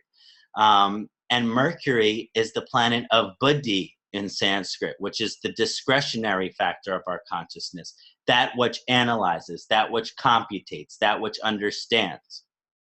And so Rahu has this incredible thirst, has this incredible desire for all of these profound infinite experiences. And when this desire, this thirst, this craving attaches to the intellectual, to the buddhi, really that is a harmonious conjunction. Because the desire for intelligence for those that are aligned in this are great. Those that have Rahu and Gemini, those that have Virgo, they are extremely thirsty for knowledge. They are extremely thirsty for teaching. They are extremely thirsty for information. The difference between Gemini and Virgo is that thirst with Virgo usually goes to one specific thing or a couple specific things. So one's thirst as far as their intelligence goes, okay, maybe they're very extremely gifted at math and writing. These are two examples of Rahu and Virgo that is very possible. Now, when Rahu is in Gemini, that intelligence goes to a wide variety of things. That desire goes to a wide variety of things because Gemini is extremely varietal. It has incredible diversity. And so this is why I believe that some believe that Rahu is exalted in Gemini, because it takes all of that vibration of that thirst for knowledge, that thirst for information, the desire to use the intelligence, the desire to understand, the wanting to know, and it expands it across many, many, many different things. So usually those with Rahu and Gemini have a diverse, varietal amount of knowledge and information. And no matter what knowledge or information they possess, which should be of great variety, they will still be wishing to add more desire, more variety, more knowledge of things that are kind of bringing in this really diverse box of tools as far as your knowledge and information goes. Yes? No, go ahead. Yeah. Rahu does relate to Mercury very well, I think. And so right now we have a conjunction of Rahu and Mercury. Some believe when Rahu is conjunct with other planets for this to be malefic. And this is actually a favorable conjunction that we're experiencing right now. Yeah, it has certain challenges because Mercury is the planet of communication, and that Rahu is deception. So a lot of the things that we're hearing at this time, or that we're being told, they may not be completely true. There may be some deception there. There may be some misleading there. There may be something confusion there. And so that's the more challenging side. But on the positive side, we're communicating in ways that we never have communicated before.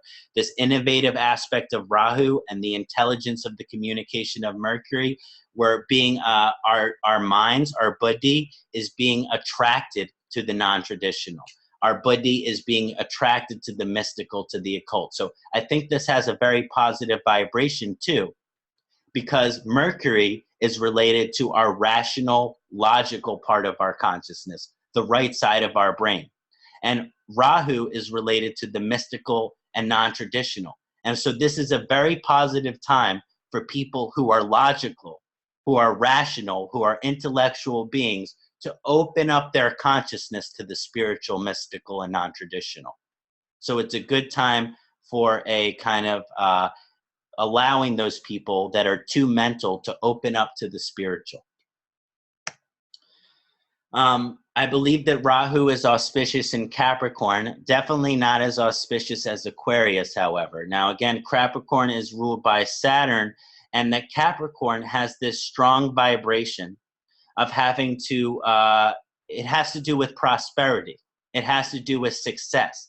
It has to do with achievement. But in order to gain those things, we have to go through adversity. We have to go through delays. We have to go through tests. We have to go through challenges. And so Rahu is already a planet of having to go through things the hard way. And then Capricorn is a sign which relates to having to go through things the hard way. So the malefic or challenging side of this vibration is there's definitely going to be having to go through some things the hard way. There's going to be adversity, there's going to be tests, there's going to be challenges that are contrary to who you are and what you want, and it's going to be very difficult at times. The auspicious vibration of this is that Rahu and Capricorn, because Capricorn is ruled by Saturn, Rahu and Capricorn relate well together.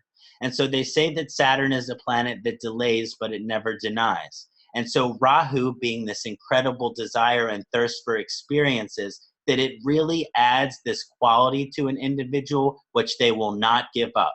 When times get tough, they are strong.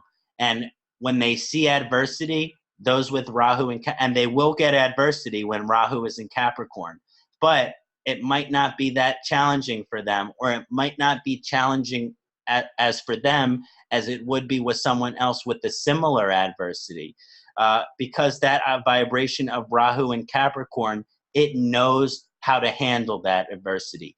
It is determined. It is not giving up. It is not surrendering. Again, austerity.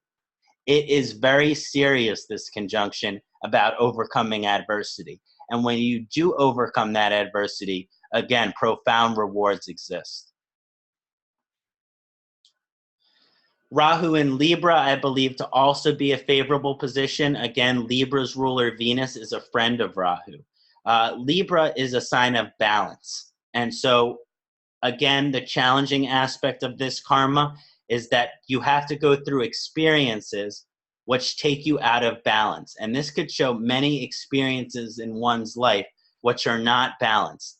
Rahu in Libra has a special indication to individuals who consume excessive amounts of things. These are and again, at other times, it may lead them to sobriety or abstinence from things. But basically, that this combination of Libra, because of balance, and Rahu being deception or confusion, that often these people are confused about how to be balanced, and they have to go through experiences of being not balanced in order to find out what they need to be balanced. In other words, these people might one time in their lives drink too much, drink every day. They develop some kind of addiction to alcohol, and then they have to be sober for the rest of their life in order to find balance and harmony. So again, this signification is very auspicious. Libra is art, music, entertainment, all of the beautiful things about Venus. Rahu is innovation. So these people are very creatively innovative.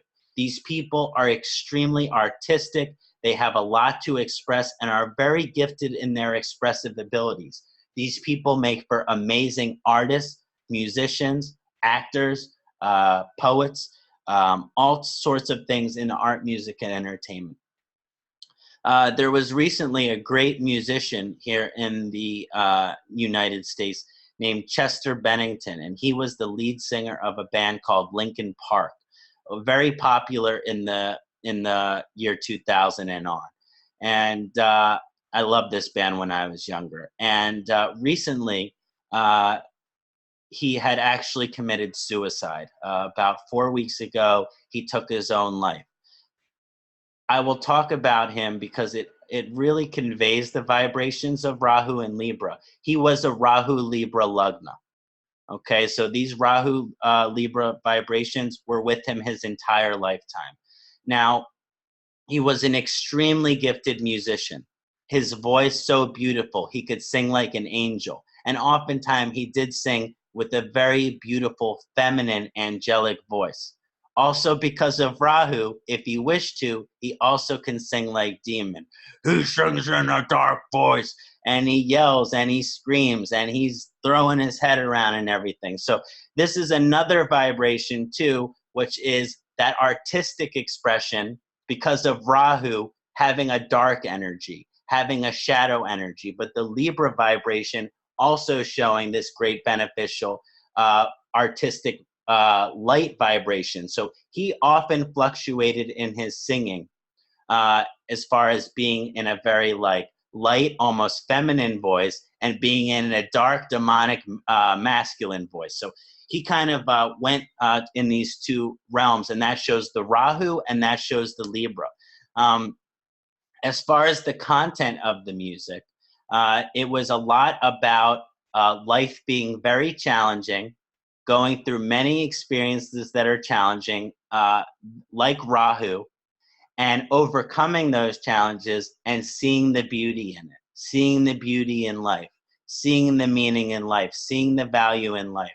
So his music was very both dark, and that he said that life does, nothing in life matters. Life is so much pain. And then he would say, but if you can work through that, then you will achieve beauty. You will achieve happiness. So again, he carried this vibration of Rahu and Libra. Now, as far as the suicide goes, very, very sad. But sometimes that karma with Rahu, when it's strong in the Lagna, Rahu represents discontentment. And so those that have Rahu in the first house often have to struggle with discontentment on some level for their entire life. And so he was trying to help people with something that he struggled with, which is the desire to be happy, the desire to live, how do I find contentness? And eventually that struggle with him was so strong that he could no longer take it anymore, and he had to take his own life. And so, again, this is the more challenging aspect. And again, Rahu in Libra, because of the balance of the scales of Libra, it can be malefic as well. But again, the auspicious side, incredibly gifted as far as his expression in the arts. One of the most profound creative souls. As we move on now and discuss a little bit about Rahu as relates to the Jupiter signs of Sagittarius and Pisces. Now, some Vedic philosophers believe that Rahu to be in a favorable position in Sagittarius and Pisces, and others believe that Rahu is debilitated in Sagittarius. Again, that is why it is not so black and white, and you have to look at the specific energies that are created instead of just making a conclusion about the dignities. Now, Rahu, Sagittarius and Pisces ruler, which is Jupiter, has a very profound relationship. When someone has a conjunction between Jupiter and Rahu in their chart, it's called a Guru Chandal Yoga. And this is a very powerful alignment with profound significations. Dr. Vasant Lad in a chart will call this the curse of the Guru. The curse of the Guru. It is one of the curses of the Guru. And so nonetheless, this will have a challenging energy. Now, when looking at Rahu's relationship with Jupiter, you have to understand that Jupiter is the Guru planet. Jupiter is the planet of spirituality and religion. Rahu is deception, confusion, but it's also mystical, occult, and non-traditional power. So on the positive side of the conjunction with Rahu and Jupiter, you have someone who is going to have a profound spiritual and mystical journey in their life. With Guru Chandal Yoga, Rahu in Sagittarius, Rahu in Pisces, these people are on a profound spiritual journey. And they often have to go through experiences that are challenging in relationship to that spiritual journey. Because the Jupiter is the Guru planet, often people with Rahu Sagittarius, Rahu Pisces, and Rahu Jupiter conjunction, these people are deceived spiritually. These people are deceived religiously. And so what does that mean? Maybe you're born a certain religion or spirituality, and as you get older, you begin to realize that your parents deceived you or they misled you, whether teaching you about the religion or the spirituality in the false way, or from sheltering you from all of the other aspects of religion and spirituality that exist in the world. And then the guru aspect is that oftentimes with Guru Chandal Yoga, this is especially true. And that is why it is so important to find the right guru, is that often those in Rahu Sagittarius, Rahu Pisces, Guru Chandal Yoga are deceived by their spiritual teachers. Often you hear these horrible, horrible, heartbreaking stories of these gurus, of these teachers that are supposed to be spiritual leaders, and then eventually they're taking physical or sexual advantage of their followers. It happens with priests in the Catholic religion. It happens with rabbis in the Jewish religion. It happens with gurus in the Hindu religion. There are constant deception as far as our leaders and teachers and gurus go. And so when you have this conjunction, a relationship between Rahu, Sagittarius, Pisces, and Jupiter, it is so important that you find a guru that can actually be pure. Like my guru, Amaji, Amritananda Mayima. I know she is completely pure. She's Sadguru, fully realized. There is no reason to ever question her realization. And so this is the type of guru that someone needs that has Rahu Sagittarius, Rahu Pisces, Rahu Jupiter. They don't need Ama to be their guru, but they need a Sat guru.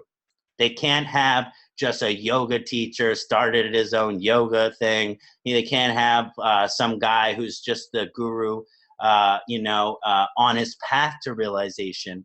They really need to magnetize towards a guru that is already fully realized, Sat Guru, like Armaji, Neem Karoli Baba, etc. And so the difference between Rahu and Sagittarius, Rahu and Sagittarius can be malefic because Sagittarius is the is the sign of morals and ethics, our character, what we think is right and wrong. And Rahu is deception and confusion. And so usually these people with Rahu and Sagittarius have to spend a lot of energy in their lifetime improving their moral, improving their ethics. They may actually have a warped or false understanding of right and wrong, of good and bad, of moral and ethic. This is why some believe that Rahu is actually debilitated in Sagittarius. Why would Rahu be debilitated in Sagittarius? Because there is a great possibility that the individual's moral and ethical understanding, barometer, whatever you want to call it, if not worked through or emphasized with awareness, these people can have a really false or negative understanding of right and wrong. In other words, they may think wrong is right. They may think bad is good, and they might commit theft. They might commit attack of violence. They may commit something that we know, for those that have morals and ethics, are wrong, but because of this challenging karma, they are deceived. They are deceived. And again, if someone has this conjunction and they work through it, which means they realize that they need to really focus on right and wrong, good and bad, morals and ethics, and that because they are vulnerable in their own consciousness to being somewhat deceived, they have to go to the Sat Guru. They need to know what is right and wrong through ancient teaching and the Sat Guru, because their own perception may be slightly wrong. And so again, on the positive side of it, once that austerity is brought into the morals and ethics, these people are some of the best people as far as they never do wrong and they are only concerned with doing right. But that is only for the people that are consciously working on this vibration and realize it's something that they need to work on. Now, with the Rahu and the Pisces, it's the consciousness between heaven and earth. It's the flowing between the higher realms and the lower realms. And so often when this is a fairly favorable conjunction, when Rahu is in Pisces, these people can be very intuitive. They can be very psychic. They can be able to see the future. They can be able, but again, Rahu takes away our ability to see the future. So even though they may be intuitive about things, sometimes what they are intuitive about is a deception, is a maya, is an illusion. So they have to understand that although they are inherently gifted with psychic and intuitive abilities, they must filter out the ones which they have to filter them out to understand, okay, just because I'm feeling this intuition doesn't mean that it's truth. I need to work on this and really figure out if this is a truth. So even though these people are naturally intuitive, that they have to work on the filtering of the information that they're being channeled through them. Now, with Rahu in Pisces, it can be very difficult for these individuals to kind of be connected to the material realm, because this channel, Rahu is going to disturb it. And so what that means is that someone will be heavily inclined to a higher consciousness, like an ascetic lifestyle, and completely abandon the material realm, or they may only care about the material realm and completely abandon the spiritual. So again, those that have Rahu and Pisces, they have to be very careful about the blending and the balancing of the material and the spiritual realm. A little bit about some inauspicious dignities. As I mentioned, Rahu has an enemy relationship with Mars. And when Rahu is in Aries, it can be very challenging because, again, Rahu in its proper evolution of its karma is teaching us how to live in the moment, how to live one day at a time, how to live one moment at a time. And Aries as a rushy vibration is about action, is about energy, is about getting things done. I always say with Aries, if there's something done, then Aries has to do it. So if you combine that vibration with Rahu, you're always going to think like you have to get something done. And the truth is there's some deception and Maya and illusion as far as that need and want and desire to get everything done. So you have to be careful that even though you're desiring to get everything done and to do all of these things, that there is some vibration where those things that you're doing, if you're doing everything you have the desire to, then eventually, A, this will cause exhaustion, but B, some of those things that you're doing, because there's an impulse control difficulty with Rahu and Aries. Usually these people have an impulse about something, and because of that Aries vibration in Rahu, they have to act on the impulse very clearly. And so when we act impulsively without properly filtering out things, this can cause all kinds of chaos and destruction in our lives. A, we end up doing things we don't want to do, and B, there's not as much reflection or intention that goes into the action, so there's not as much power behind it.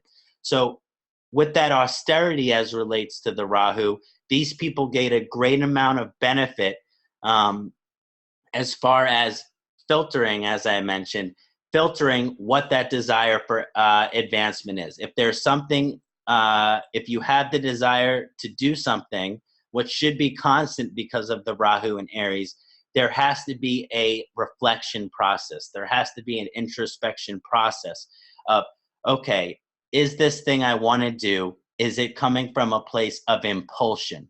Is it coming from a place of compulsion? If it's not, then it should be a positive energy to take. If it is coming from a place of impulsion or compulsion, usually best to wait till that energy moves on. We talked a little about this with the current transit, but I also believed Rahu to be inauspicious in Leo. I almost put this under the slide relating to the debilitation, because just like Rahu splits the moon, he's hungry for and he eats the sun, which means the light of the sun can't shine because it's in Rahu's belly. And so often an illustration of Rahu, because it's thirsty and hungry for everything, sometimes the sun sits in the belly because Rahu has already eaten the sun. This vibration of Rahu and Leo, these natives have to be careful about they're too thirsty for power. They're too thirsty for success. This is an alignment that can be challenging to the ego. In a sense, these people may have very large egos. Now, if they're conscious and in a spiritual path, they see this vulnerability to thirst for power, to thirst for ego, and they realize that usually this means that you are meant to have a position of power. And so this conjunction, if you realize there's too much ego, there's too much thirst for power, then you take all of that and you use it in a positive way. If you know you're going to be bloodthirsty for power, if you know you're going to have a huge ego, then you should be a leader for the people. If you know you are going to be those things, then the best thing that you can do is selflessly serve the people. And so on the positive vibration, they take that power, they take that desire, and they use it to help others. That's the highest vibration as Rahu and Leo, is to take that power to serve the people, to serve the community, to support the Sangha. But on the malefic side of that expression in Leo, these people are real power-hungry, selfish beings. So that's a little bit about the dignity as relates to Rahu, and it's a good way of understanding how one's karma in own chart, depending on the position of Rahu, might be influencing the karmic nature of Rahu. Now that we discussed that, I'd like to talk a little bit about how we are to improve the planetary karma with Rahu. I really hope that the explanation of the karma of Rahu, as well as understanding its manifestation and its different planetary dignities, can be very helpful in us improving our planetary karma through our consciousness, through our awareness. There's no better way to improve a planetary karma than through our consciousness. It starts there, and that is when it manifests through our actions. And so the whole earlier part of this reading was to understand Rahu's karma, and hopefully that to improve your individual karma with Rahu through the paradigm of consciousness. Now we're going to be working on specific practices in order to improve Rahu karma. Let's first talk about ancient remedies. So Rahu's strongest day is Saturday. That is because Rahu is akin to Saturn. And so we are doing this webinar on a Saturday, and that is very auspicious. So Rahu is very strong on a Saturday. Now, I believe Rahu to be strongest on Saturday night. That means that Rahu is strong during Saturday during the day, but until about 4 or 5 in the morning Sunday, Rahu continues to get stronger.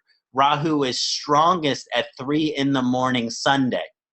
So Rahu very strong at midnight, very strong at 10 p.m., strong right now, but will be stronger as you get closer to midnight. Rahu is the shadow planet. The shadow is strongest at night. And so this is a very important vibration to know. That when we're honoring Rahu, I often tell my clients as close to midnight as possible, do your puja for Rahu. If you're awake at 3 in the morning, you should do it then, because this is the strongest time for Rahu. Now, again, some of us go to bed at 9, 10, 11 p.m. It's okay to do it at night, but it is strongest there in the twilight. We honor Rahu by wearing certain colors. And so one of the things that the ancient text says is that we wear Rahu by wearing multicolored and striped items. So as you can see here, this is my traditional Rahu shirt. It's got lots of different colors and stripes and all kinds of things like that. This is a good example of a multicolored and striped item to wear for Rahu. In the Old Testament, there was a story called Joseph and the Technicolor Dreamcoat. And Joseph had this coat which had millions of rainbow colors. I think Joseph was honoring Rahu. So we honor Rahu by wearing multicolored and striped items. This rainbow kind of stripe and is often called psychedelic colors. Rahu has a specific indication for these psychedelic colors. Also, Rahu loves rust color. It says in the ancient text that Rahu is the color of rust. Rust is where brown meet with orange. So it's the combination of brown and orange. So any shade which has brownish orange, orangish brown, this is often called earth tone. This is also very auspicious for Rahu. Even the natural gemstone for Rahu, which is hessonite, is this color of rust. So it's important to note that we also honor Rahu by wearing rust-colored clothing based on the ancient remedy. And this is a great way to improve our planetary karma with Rahu. Just through the clothes we wear, it does empower that vibration and protect you from its malefic or inauspicious energies. So I think that the rainbow multicolored stripe thing is kind of like this rainbow light protecting you from the deceiving dark, often darker effects of the Rahu vibration. We also honor Rahu through the gem Moldavite and Hessonite. I'm currently wearing now a Moldavite pendant. This is Moldavite, and this is a newer gemstone, so this could also be considered a contemporary practice. But what happened is there was a meteor or an asteroid, and this meteor crashed into the Czech Republic. And when that meteor crashed into the Czech Republic, it shattered and the stone turned green.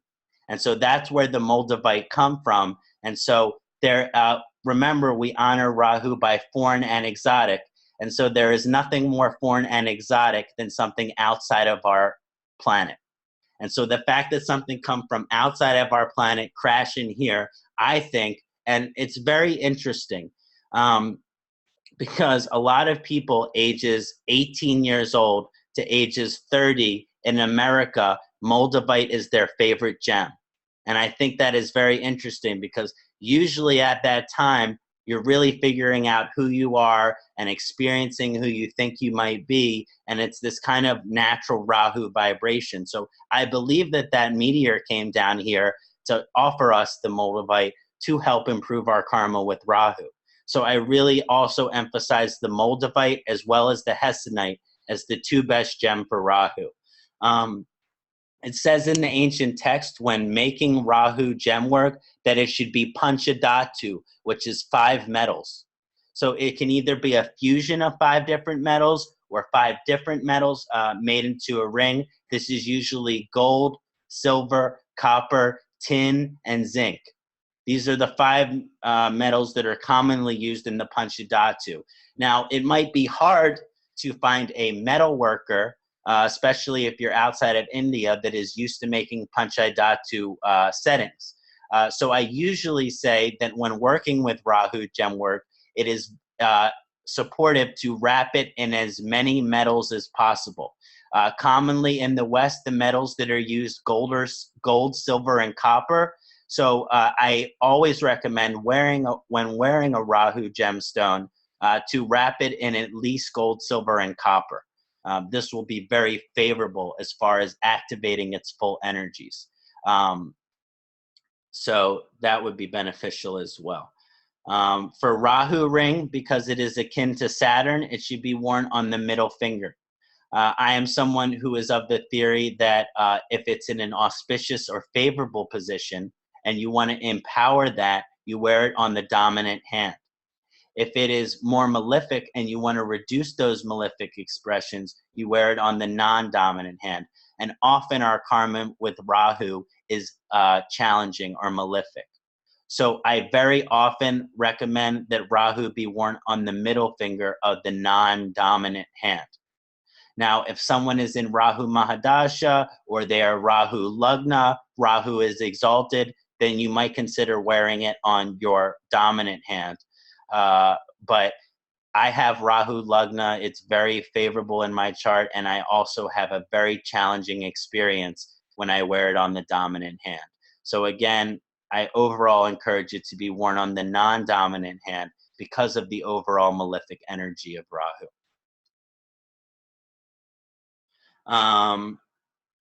Also, in honor of Rahu, it's very beneficial to perform the Rahu mantra that we did earlier. I'm just going to flash back to it real quick and explain how I would instruct it to be done. But basically, again, on Saturday, as close to midnight as possible, and if you have it in you at 3 in the morning, I would like you to perform this Rahu mantra if you are seriously considerate of improving your karma with Rahu. In a rainbow-colored clothing and with your mala beads, it is highly favorable to repeat this mantra here, which is the whole sutra, 5 to 10 times. I like doing it 8 times. So it's the Ardakayam Mahaviryam Chandraditya Vimardanam Simhika Garba Sambutam Tamrahu Pranamamyaham. And so you would repeat that 8 times. After you complete that aspect of the mantra 8 times, you will read the seed sound, which is Om Aim Hrim Rahave Namaha, or the tantric sound or syllable, which is Om Brahm Brihim Brahum Saharahuve Namaha, 108 times to complete the mantra. And then usually after that repetition of 108, I will go back to the reciting of the original mantra for a few times. Again, as close to midnight or as 3 in the morning as possible, to recite this whole mantra 5 to 10 times and then repeat the last line 108 times.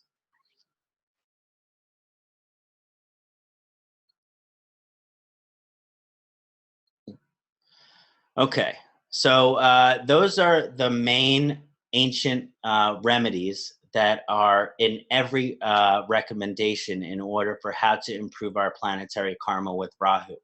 There are other remedies, but I like to focus on something simple that is ancient and consistent, that is not superstitious. I am a not particularly superstitious individual, and I believe that these remedies, although ancient, are extremely grounded and rooted in reality. And so I believe that these theories to be not only easy and enjoyable to employ, but amongst the strongest as far as the ancient remedy for Rahu is concerned. Now, when we discuss contemporary remedy with Rahu, this is very fun. Often when I tell my client, I want you to work with Rahu and I have a lot of remedy, they become scared. Oh, I have to work with Rahu, improve that's going to be painful. That's going to be stressful. And actually, no, it doesn't have to be. We can actually improve our karma with Rahu in an extremely fun way. And so that is what I encourage. Rahu loves foreign and exotic experiences, as we talked about earlier when analyzing the Rahu karma. That means that we can improve our planetary karma with Rahu by honoring the foreign and exotic in our lives, which means emphasizing, prioritizing, and integrating this foreign and exotic aspect of life in whichever way we can. Now, there are 2 ways which we employ the foreign and exotic into our lives to improve our karma with Rahu. One is that foreign and exotic simply means that you haven't done it before. Anything what you haven't done before is foreign and exotic to you because you haven't done it. And so one of the best things that we can do in our lifestyle in order to improve our relationship with Rahu is to try new things. It's very simple, it's very fun, and it's very easy. You're in Rahu Mahadasha, you're in Rahu Antardasha, you're in Rahu Transit, Rahu Lagna, Rahu Atmakarika. It is very important for you throughout your entire life, as well as the time when we're talking about this Rahu karma being emphasized, to try new things. Try new things in terms of all of the aspects of our lives. Try new things in terms of art, music, and entertainment. Try new things in terms of food. Try new things in terms of dating. Try new things in terms of spirituality and religion. Try new things in terms of career, financial. All this aspect of trying new things is extremely beneficial to improving your karma with Rahu. Now, there is a catch, because often when we try new things, and as relates to the Rahu karma, this is especially true, sometimes we try new things and we don't like them. Sometimes we try new things and we don't want them. Sometimes we try new things and we realize we don't need them. It is important, as you try new things in order to improve your planetary karma with Rahu, that at the same time, as trying new things to improve your planetary karma with Rahu, that you are okay and willing to make mistakes. You cannot be trying new things if you are not okay and willing to make mistakes as part of the process. Because the truth is, some of the things you will find you will not you will not like. Some of the things you will find you will not enjoy, but that cannot stop you from doing them.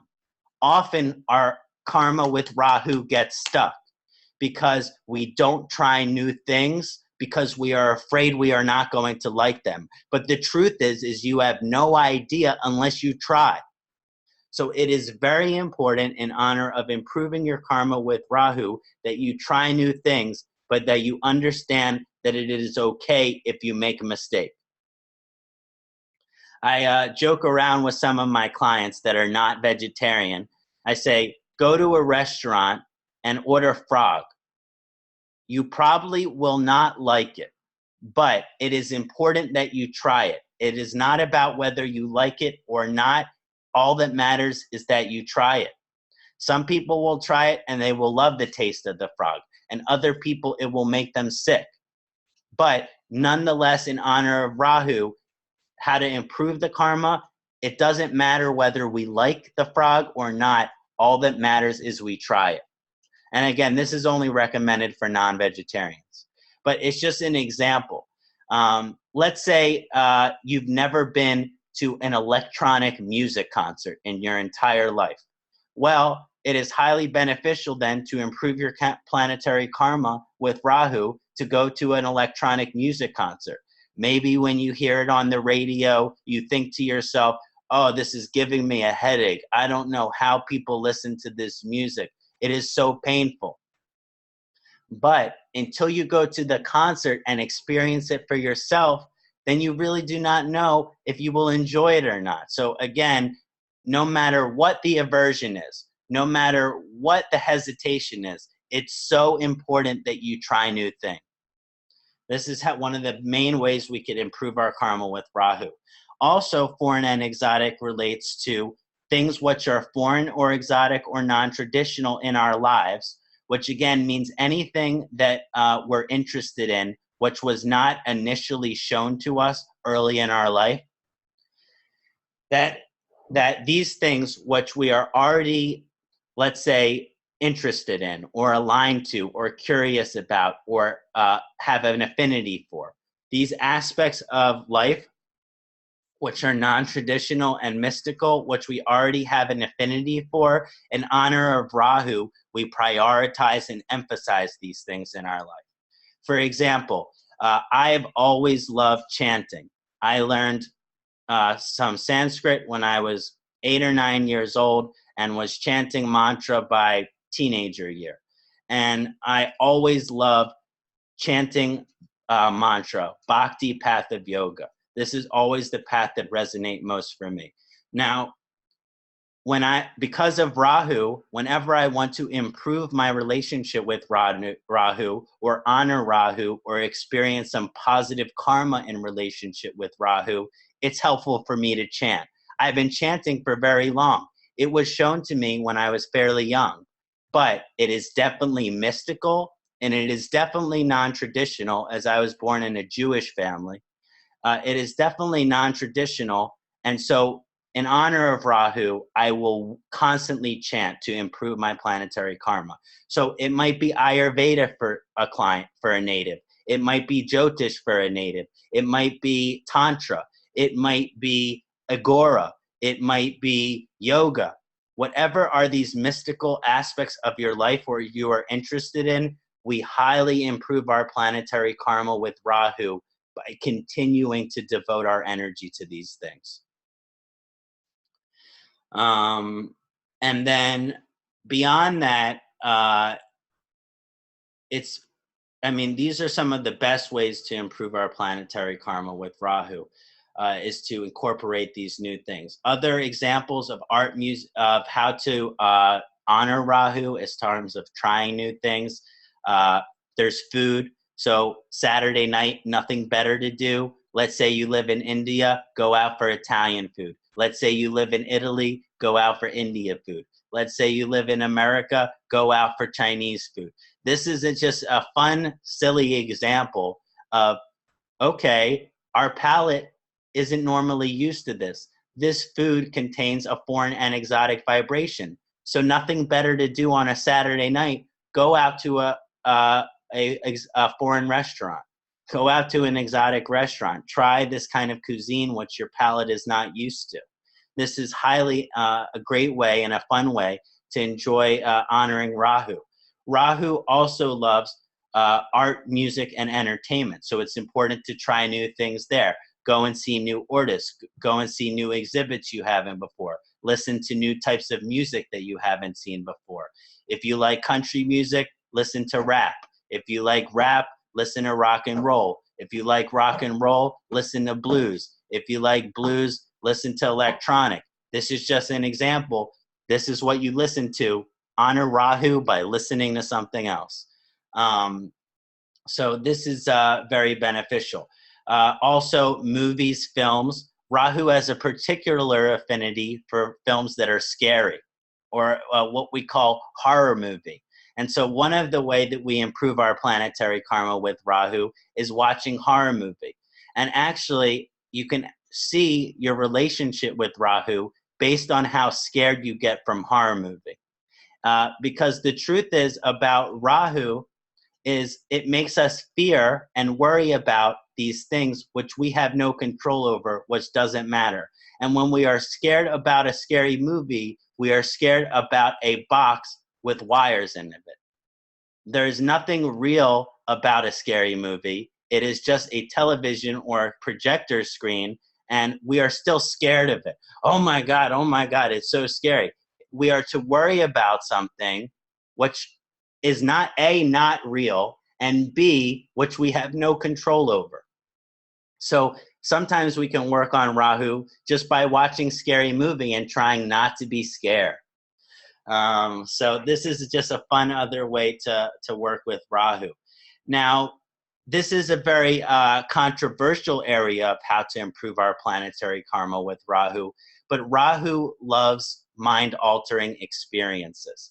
Rahu likes to change his consciousness. He wanted to drink the Amritam to change consciousness. He wants to do meditation practice to change consciousness, to become aware. And so usually Rahu, when it is strong in a chart, these people are very inclined to the changing of their consciousness. Now, there are sattvic ways to change our consciousness, like prayer, meditation, chanting, pranayama. These are all really powerful ways to change our consciousness. But commonly, people change their consciousness using drug and alcohol. And so usually people with strong Rahu karma have a connection to drug and alcohol. And again, when someone drink too much alcohol, smoke too much marijuana, they become or do cocaine, heroin, crack, crystal meth, whatever it is, whatever drugs everyone is suffering from in their country. Here in the United States, it's heroin. But basically that those that have this Rahu karma, that they are predisposed to addiction. They are predisposed to wanting to alter their consciousness in these challenging ways. If someone gets drunk, I understand this as possession of Rahu.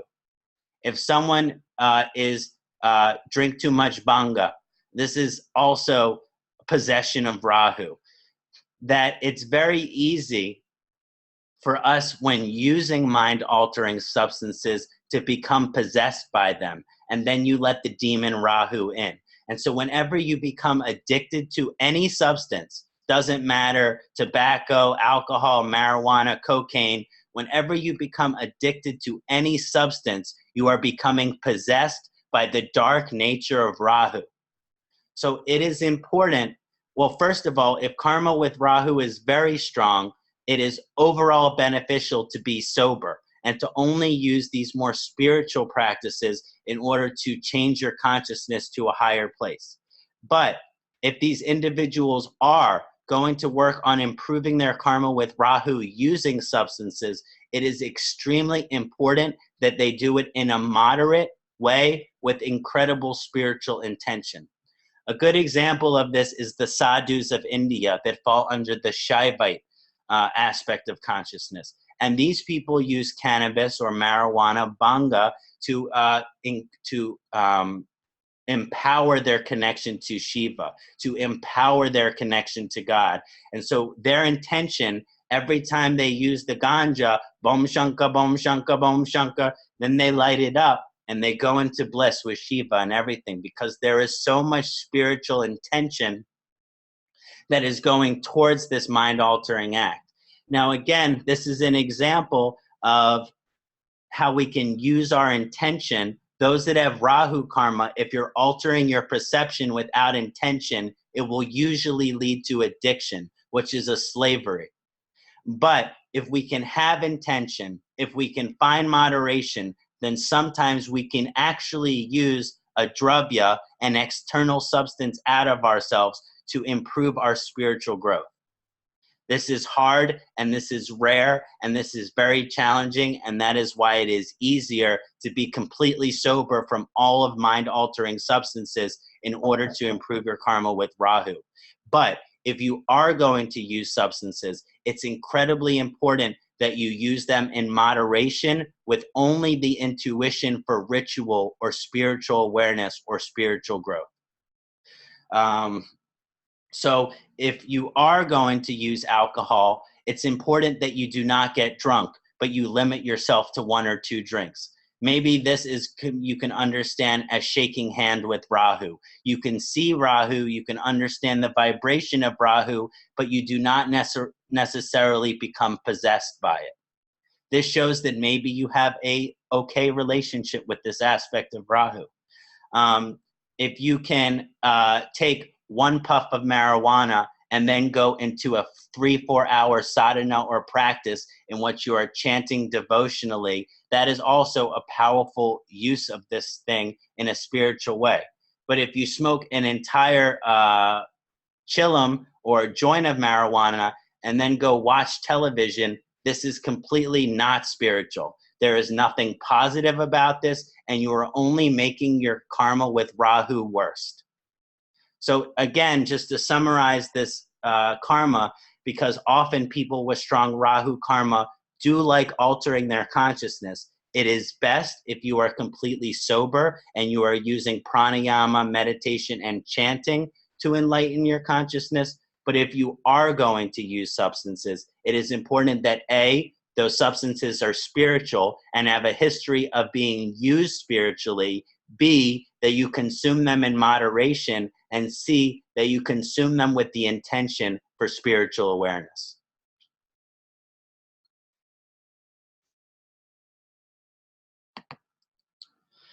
When we talk about the Ayurvedic improvement of Rahu karma, Rahu is heavily vitiating to 2 doshas, Vata and Pitta dosha. So you're not going to find much Kapha aggravation from Rahu, but you are going to find both Vata and Pitta aggravation. The Vata aggravation comes from the kind of the hypermobile Chalaguna vibration of Rahu, which is never satisfied, which is constantly seeking more and more and more and more, and nothing is ever enough.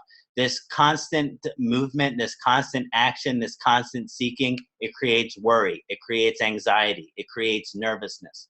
A lot of the times during this presentation of Rahu, I talked about how Rahu creates worry, it creates anxiety, it creates nervousness. Well, Dr. Vasant Lad says these are all manifestations of an imbalance of the Vata dosha. So this aspect of worry, anxiety, and nervousness is heavily aggravated from Rahu, which is the mental aspect of Vata. And this mental aspect of Vata, it's very important that we add the more Kapha qualities in to help balance this. This includes slow, heavy, relaxed, soft. All of these qualities are extremely kind of balancing to the Vata vitiating, particularly mental aspect of Rahu karma. Rahu karma from the Vata perspective can be very challenging physically to the Vata and Pitta dosha. But Rahu karma tends to be the most challenging on the mental paradigm. And so a lot of the times it affects the manas more than anything. And so because of this, it's very important to work with manas herbs in honor of Rahu. For Vata, it's beneficial to use Jatamansi. Often people with Rahu have insomnia. I have Rahu Lagna, I have insomnia my whole life. On average, my bedtime is 2 in the morning. So because of this, it is important to use Vata pacifying herbs like Tagara. Tagara, very beneficial for calming these kind of painful fluctuations of the mind. And so Vata Ama is reduced in the mind by Tagara as well. And so this is very helpful. You can think of this as the toxicity of the consciousness.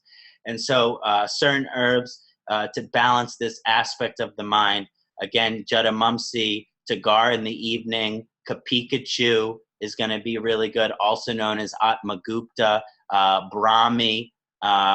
These herbs are going to be extremely beneficial.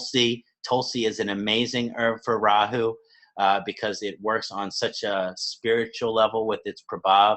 It's a heart-centered vibration. So again, heavily vitiating to the Vata dosha, but mainly on the mental aspect. Good pranayama for the difficulty Vata karma as relates to Rahu is the Anuloma Viloma and the Brahmari. Brahmari, again, is the bee's breath, and Anuloma Viloma, alternate nostril breathing. These are very beneficial pranayama in honor of Rahu's Vata vitiating qualities. And those Vata herbs that I mentioned will also be beneficial for those struggling with this constant anxiety, stress, and nervousness, which relates to Rahu. Rahu can also be vitiating to the Pitta dosha. Again, it represents a realization of power. The desire for power is Pitta. The desire for prestige is Pitta. The desire for fame, reputation, all of these things that come from the ego, which Rahu is heavily associated with the ego. This is related to Pitta, from the desire to never have enough power. And so this can be very vitiating in that these people are never satisfied no matter what they get. These people can be angry, they can be hot-tempered, they can be irritable when the Rahu karma is strong because of the discontentment. And again, it's very important for this vibration to invite sweet into one's life. It's good for the Vata, it's good for the Pitta. Because Pitta is angry, it is pacified by sweet. Because Vata is hot, Pitta is hot, it is pacified by sweet. So again, a sweet diet is helpful during in terms of Rahu karma. Fruit, ladus, gulab jamun, kheer, jaggery, all of these things highly beneficial in terms of just offering a little sweetness in one's life to help kind of pacify some of these more challenging karmas that are Pitta related as relate to Rahu. Some of the herbs that are very good for the Pitta aspect of Rahu are going to be herbs that are kind of more cooling to the system. Again, Vidari is very good for this. Vidari is very good for that. Also, Guduchi can be very good. Guduchi is a particularly good herb for Rahu because, again, Rahu relates to toxins and poisons. And Guduchi is one of the main Pitta-reducing herbs for toxins and poisons. Often when toxins and poisons are within our body, they cause Pitta. They cause a type of Pitta reaction. And so by Guduchi, which is the remover of toxin, which is the remover of poison, it's a very beneficial herb as well. Okay, wonderful. So let's start getting into some examples then. Should we take a couple minute break so people can use restroom, get water, and come back in 2 minutes? Sure, not a problem. Great. We'll have a 5 minutes break then. Great. 5 minutes, and then we will look at some community examples and take a couple live examples as well. Yes, sure.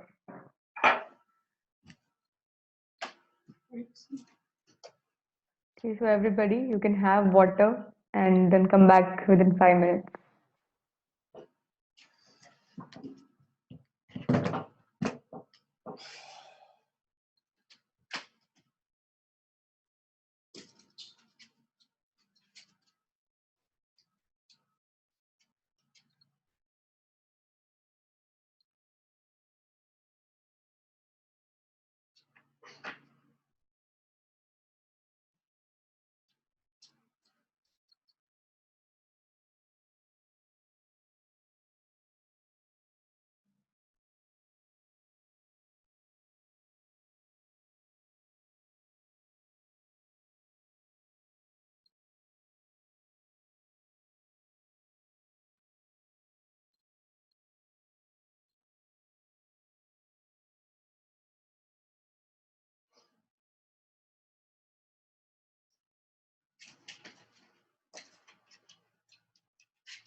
Namaste, everybody. Okay. Should I get started again? Yes, definitely. I just want to tell everyone who's joining us again, just grateful for Saptarishis Astrology, Madhuraji, Sunilji, everyone who made this webinar possible. I'm Kṣaṇāti. You can email me at kṣaṇātijyotish@gmail.com, website jyotishastrology.org. I'm always available to anyone who has any questions as relates to the topics that are discussed. Also available for private consultation, but I'm also happy to assist regardless. So please feel free to reach out with me with your queries, comments, and I'm always here to support. And I just wanted to share that with everybody. So let me jump back to the webinar here. Okay, share screen. Okay, great. Okay, slideshow, play from current slide. Okay, wonderful. Can we bring Muhammad Bilal onto the show? Yes, definitely. I'll just make him panelist.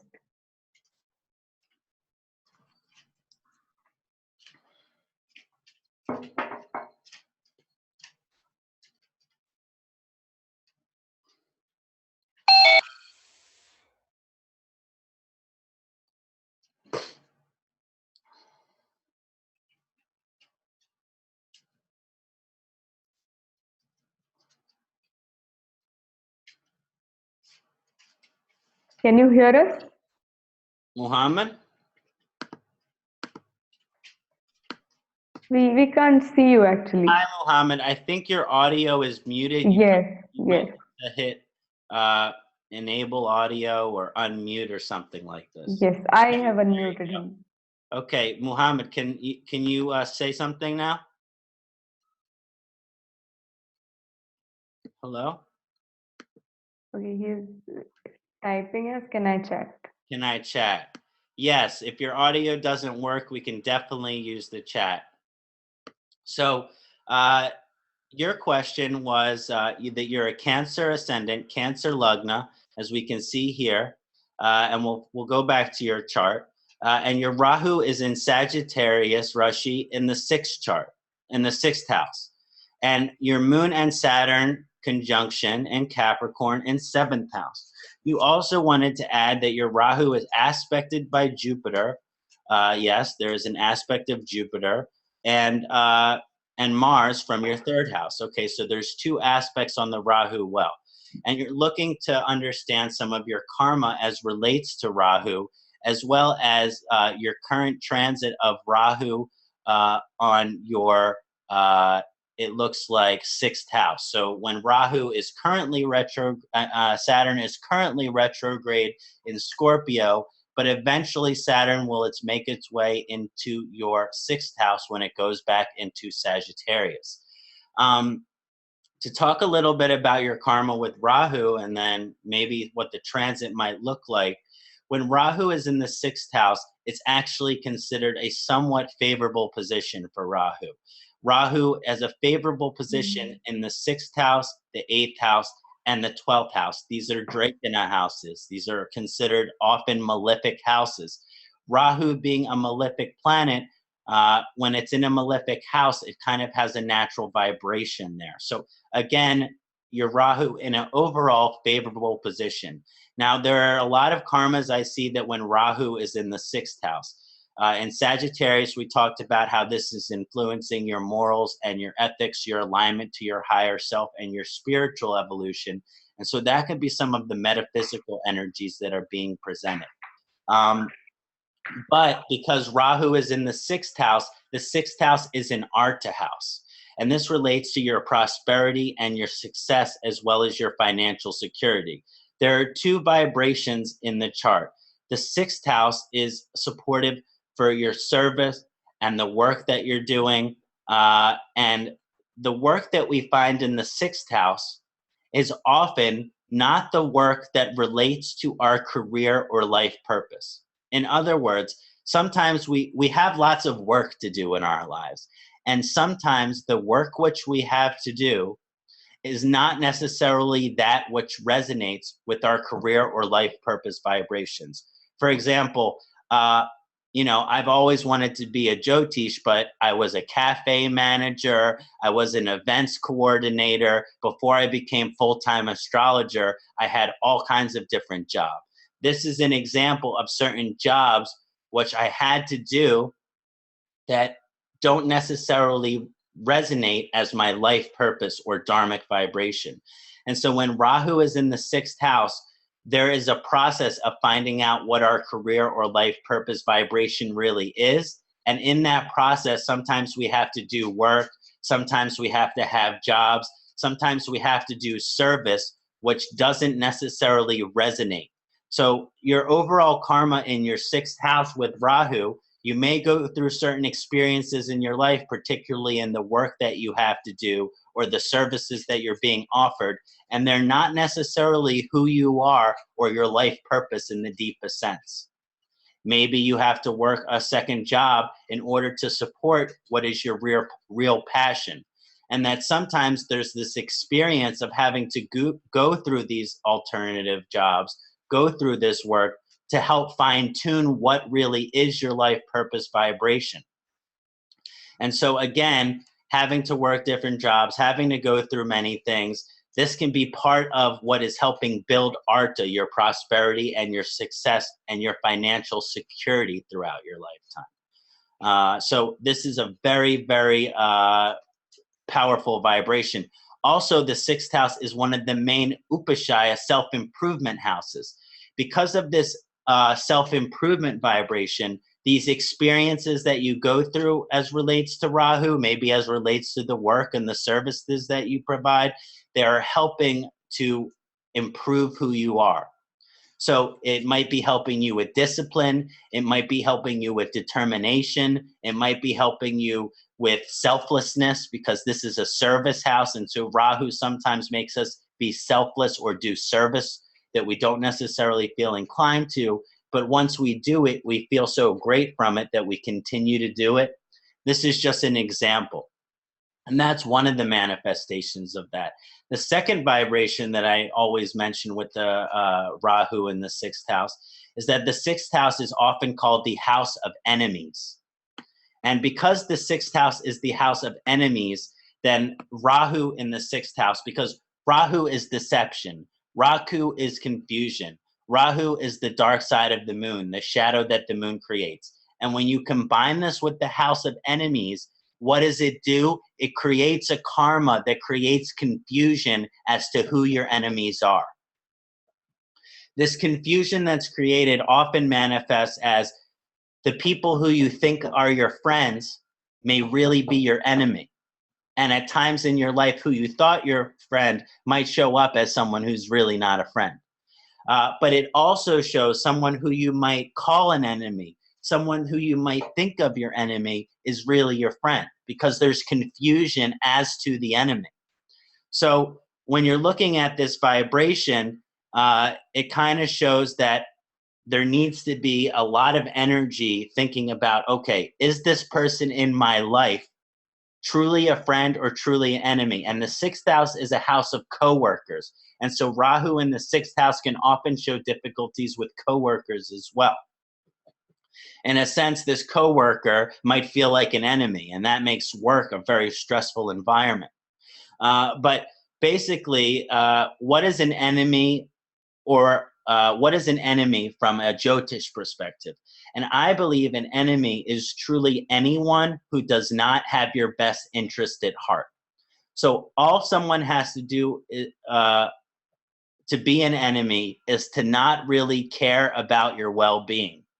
And so usually these people are selfish individuals who care more about themselves than they would about anybody else. These are your enemies because of Rahu. And so it's important when looking at this vibration with the Rahu. and thinking about your enemies to understand that, okay, is this person care about me? Maybe they're hard on me, maybe they're mean to me, but they're actually care about me, and they're mean to me and hard on me because they want me to grow. Because remember, this is a self-improvement house. And so oftentimes the person might seem like an enemy, but that's really just because they're being hard on you, encouraging you to grow.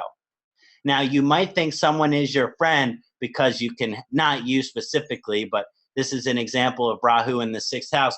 You might think of someone as your friend because they're easy with on you. It's easy to hang out with them. You can have a beer with them. You can have a glass of wine. You can, it's easy. It's comfortable. They're not hard on you. But when push comes to shove, they might actually be an incredibly selfish individual who would always choose their own welfare over you. So this person who you thought was your friend might actually be a selfish enemy. And this person who's hard on you, which might present as a selfish enemy, might really be your ally. And so these are two karmas that certainly manifest with Rahu in your chart.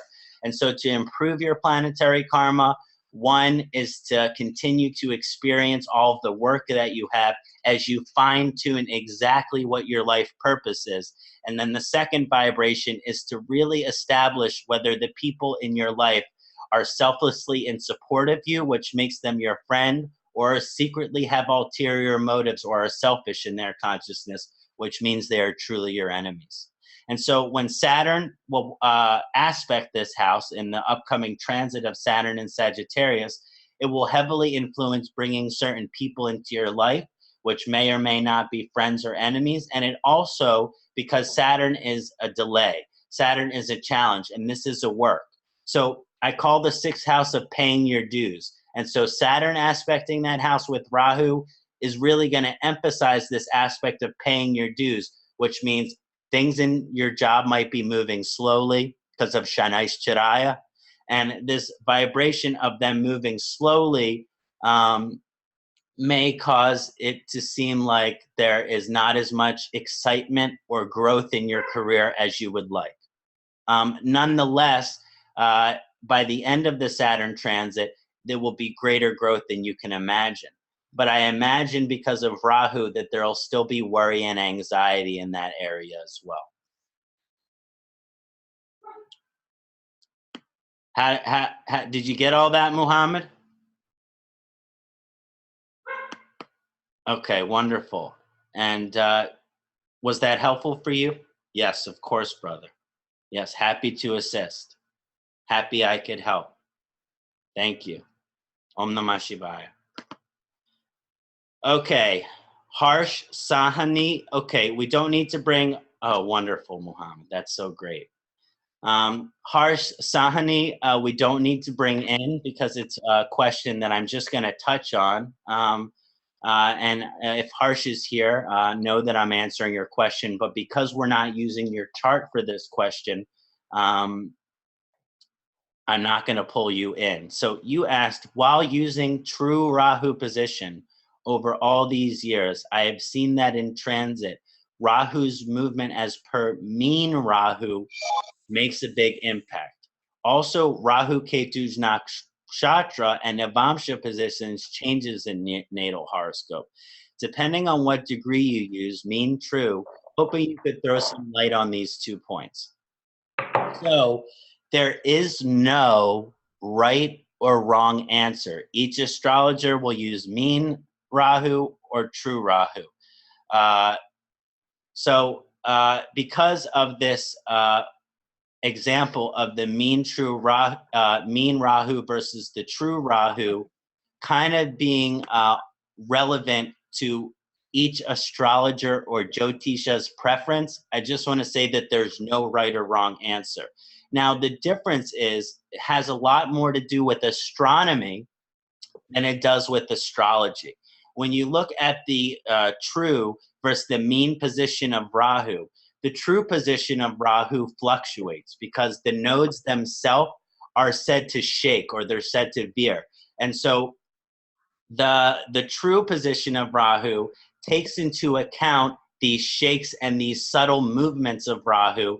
And so it creates a variation. So basically, from an astronomical perspective, even though Rahu might move forward, let's say 1/10 of a degree, the true Rahu, because it fluctuates or the node shakes, it might move forward 1/10 of a degree, but it might move backward 1/30th of a degree. So it takes into account these fluctuations that are back and forth between the Rahu.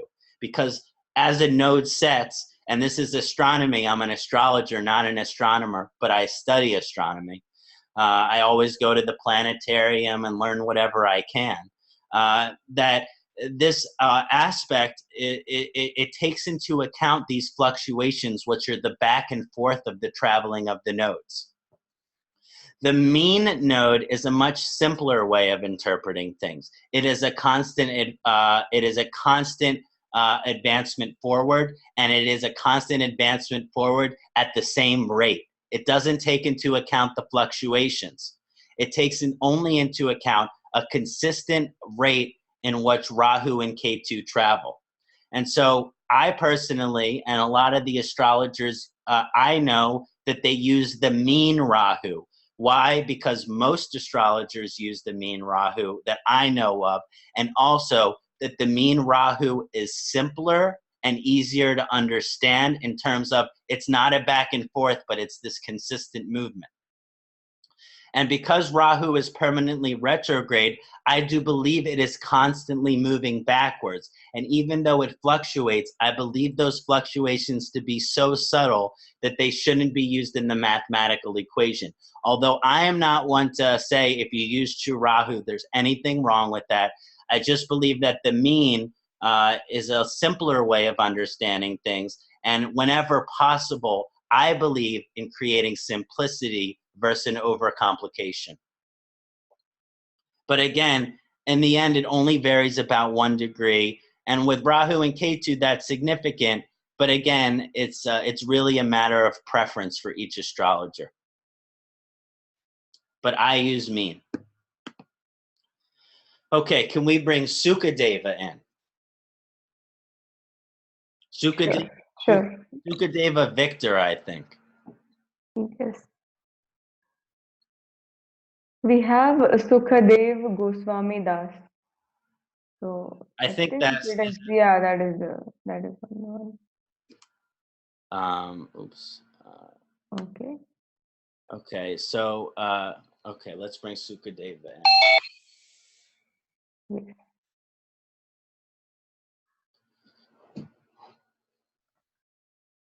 Namaste ji. Hare Krishna, Namaste. Hare Krishna, Hari Bol. How you doing today? I'm good and enjoying the lecture. Thank you very, very much. It's been very, very enlightening. And where are you currently located? Mauritius. Beautiful. Always wanted to travel there. Yeah, please come. It's a very beautiful island. Yes, I love the islands. Yes. So looking at your query, you mentioned that wondering if Rahu is influencing your chart and your karma positively or negatively. The truth is it's always both, but we want to know whether it's majorly auspicious, inauspicious, benefic, or malefic, and how specifically. When I look into your chart, I will see that you are 1 and 2 minutes of being a Sagittarius ascendant. But your Kundali says Capricorn ascendant, but that doesn't make sense to you. But you prefer to be judged from a Sagittarius ascendant. Now, when I looked at your chart and ran my analysis, I got a Capricorn ascendant. And I sent you an email asking you the analysis of the whether you prefer me to look in Capricorn or Sagittarius. You said whichever you feel more inclined. Yeah. And so I feel more inclined to the Capricorn. Now, so I'm going to read from the Capricorn. Is that okay? Or would you like me to quickly change it to Sagittarius? It's okay. Okay. So in your Rashi chart, which we'll be looking at, you have the moon and Rahu conjunct in the 11th bhava in Scorpio. And And in your Navamsha, Rahu is alone in also the 11th house. And that's significant because whenever Rahu is the same in both the birth chart and the Navamsha, it has profound implication for being emphasized. The most confusing are your divisional charts D16 and D2, where you have Ketu, Rahu conjunct together in the same house with no planet sitting with them. Please, what lesson is Rahu wanting me to learn? What am I not paying attention to? First, I'll say is often with the divisional charts, Rahu and Ketu sit together. Because when you divide the charts, the division creates it so they're conjunct. So it is extremely common and almost happens all the time where in one or two or multiple of the divisional charts, Rahu and Ketu are close together. Now, the closer that Rahu is to 15 degrees, the closer, the more times that in the divisional charts, they will be conjunct in your chart. Because when you divide that and they're at the same degree of 15, then it will cause those kind of conjunctions. So again, just to know the conjunctions in your divisional charts, they're somewhat normal. But looking at what is Rahu wanting you to learn, when we look at your chart, we see Rahu moon in conjunction in the 11th house. Now, the Rahu moon can be a challenging conjunction, as I mentioned, because the moon is connected to the mind, the moon is connected to the manas, the moon is connected to the emotional nature of the individual, and Rahu can often carry worry, anxiety, and stress. And so this would have an indication that there is some emotional stress. And so before we look at specifically in your chart, the type of karma that is manifesting with Rahu, it's important to mention also that as far as the general karma that we mentioned with Rahu is that Rahu takes away the future and the past, makes the future hard to see or understand, makes the past hard to see or understand, and if we attempt to control it, it will cause chaos. Well, because you have Rahu moon conjunction, this type of focusing on the future, thinking about the future, it's going to be especially malefic for you emotionally. In a sense that thinking about the future ruin your emotional health. In other words, if you are focusing on the future, obsessing about the future, it will certainly challenge your emotional health, which in turn is challenging your happiness. And so again, just the general karma being emphasized here because of the emotional connection, that your emotions are going to be very heavily disturbed if you're not living in one day at a time. If there's a lot of focus on the future or focus on the past, there can be a lot of stress. Now, when you look at Rahu in 11th house, Baba, it has profound significations. This is a house of Kama, which is the fulfillment of all of your soul's passions and desires on the deepest of level. And remember, Rahu is this thirst for curiosity and experience. You have Rahu in Scorpio, which I mentioned is incredibly curious. Now, Rahu with moon, the moon in Rahu adds devotion to whichever karma Rahu is creating. So you're a very devotional soul, particularly devoted to investigation of your curiosities by this Rahu moon in Scorpio vibration. You are a very curious individual, and there is a lot of dream in terms of the investigation of your curiosities, figuring out what your dreams are. Now, this is the house of dream achievement, which is both the dreams that we have and our ability to succeed and achieve those dreams. And so when Rahu in 11th house, it kind of shows that sometimes what our dreams are, which is what we want for our lives at one time in our life, is very different than what it is at another time in our life. Because Rahu's karma, as its process of investigating what your dreams are, well, Rahu moon shows there's a great possibility as far as many, many, many dreams. And in order to find out what your true dream is, you are going to have to investigate many possibilities which are not what your dreams are. So perhaps earlier in your life, during Rahu periods, Rahu Mahadasha, Rahu Antardasha, I'm not able to look at specifically when those periods are for you, but generally speaking, there will have to be this investigation of what you think you might want to do, what you think you might want your dreams are, what you think you might want to accomplish with your life. There will have to be an experiences of many different things in that area. And some of those things that you experience, they're not going to be what your dreams actually are. So you will have to go through the experience of investigating something you think might be your dream, think might be your soul's fulfillment, in order to find out what you truly want. In other words, this Rahu moon karma in the 11th house is especially significant in terms of you fine-tuning what you want with your life throughout the birth to death. It's constantly fine-tuning throughout your life what exactly you want to accomplish with it. So at the end of your life, what you want to accomplish with it, your karma in your chart is fine-tuning what that is. It just shows that at some point you might have to be kind of exploring something that is truly not what your greatest dream is, in order to get deeper into truly accomplishing everything you wish to accomplish in this lifetime. And this can relate to work, this can relate to career, this can relate to marriage, this can relate to children, this can relate to all of these things as far as what your dreams are, and the process of eliminating some of those things and emphasizing others. It's very, very nice. Thank you, It brother. is very, very nice and very, very enlightening. Thank you. It gives me a very brighter understanding of what I'm really, inquisitive about. I'm very, very grateful for this. Thank you, brother. Please stay in touch. Yes, I shall. Hare Krishna, Hare Bol. Hare Krishna. Beautiful.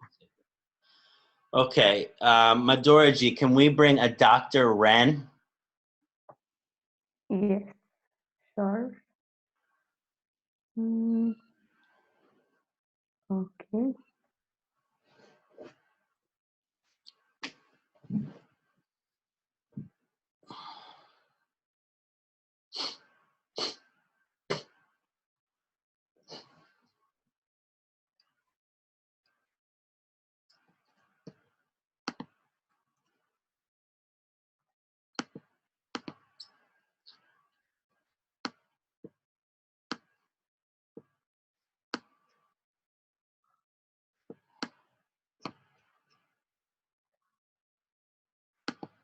Is he available?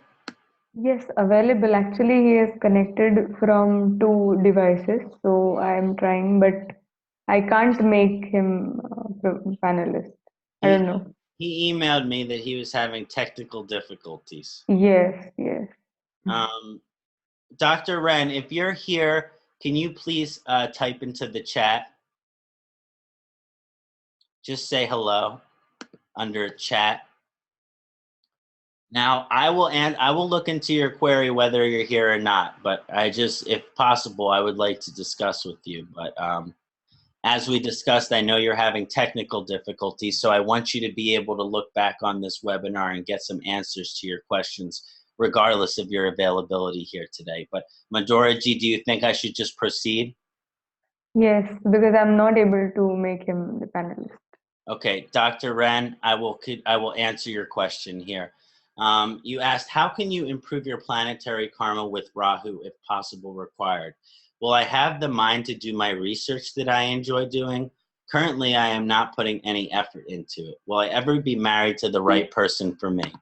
Now, we're looking at your chart, Sagittarius Lagna, and you have a Rahu-Saturn conjunction. This is very powerful Rahu-Saturn conjunction. Again, two planets very akin to each other that in your chart are working together. Now, your Rahu's at 0 degrees, so it's kind of bouncing between two signs of Libra as well as Scorpio. So there is almost of a dancing of Rahu between the two signs, like similarly how we're seeing that right now with Leo and Cancer for Rahu. You have something very similar in your chart. As we look into your chart, how can you improve your planetary karma with Rahu? Will I have the mind to do my research that I enjoy doing? Now, as far as your marriage question, it's completely not relevant to the topic, so I can't answer it. Just out of fairness to answering everyone's questions who are relevant to the topic. And I hope that is taken okay. I'm just trying to be professional. So, but as far as improving your planetary karma with Rahu, that's something I'm definitely happy to discuss. Now, with Rahu in the 12th house, this is very powerful because, again, as I mentioned, Rahu represents all our soul's experiences that need to happen before we are ready to experience moksha. But 12th house is moksha bhava. So when you have Rahu in 12th house, it shows a very profound signification between the Rahu karma that you're experiencing in your lifetime and your ability to achieve moksha. This karma can be very challenging with Rahu in the 12th house, along with the conjunction of Saturn. This can be a somewhat challenging karma. And actually, you're going through a Saturn return as we speak, as you find that Saturn is transiting Scorpio right now. And so because of all of these questions, there is a somewhat challenging karma, which is presenting itself in your 12th house. The 12th house is a house of non-attachment, detachment, letting go, and surrender. Rahu is the planet of desire, of experiences, of all of the things what you want. Because of this combination of letting go, surrender, non-attachment, and moksha, and desire, that one spiritual evolution is forced for them to let go of things which they desire. So this conjunction of Rahu and Saturn, you say, how can I improve your planetary karma with Rahu if possible / required? As far as the requirement, it's necessary if you want to get closer to moksha. So in your chart, if you want to achieve the fourth aim of life, which is moksha, which is liberation, which is closeness to God, then yes, working with your karma with Rahu is going to be extremely beneficial. But how to do that is the removal of desire because of Rahu 12th house, the removal of attachment. What you want, what you need, what you desire, all of these things, what you crave as far as your experiences, like what you mentioned, your research, like what you mentioned, being married to the right person, that to some extent your path to moksha is related to completely surrendering and letting go of these desires. It's completely surrendering and letting go of these attachments. I am not saying that you will not get married to the right person. I am not saying that you will not complete your research. What I am saying is that the more you can let go and surrender and not have an attachment to these outcomes, then the greater possibility that you will actually get these things. The more you worry about it, the more you anxiety about it, the more you're attached to it, the more these things will be fleeting. The more that you can surrender these things, then the more they will come. Okay, thank you, Dr. Ran. I hope he has got the answer for his question. Yes, me too. Yeah. Okay, Rakesh. Okay. Rakesh here. Rakesh ready? Yes, we have HS Rakesh. So, is he the same person? Are you the same person? Rakesh, please write in the chat window if you are on board. Oh, okay. No, he is not. You're not Rakesh ready? No. Oh, Mr. Reddy isn't ready. Oh, well. I guess we'll move on. Yes. Okay, great. So now would be a great time. Thank you everyone who sent in your queries, sent in your webinars, has spent this time with us during this time.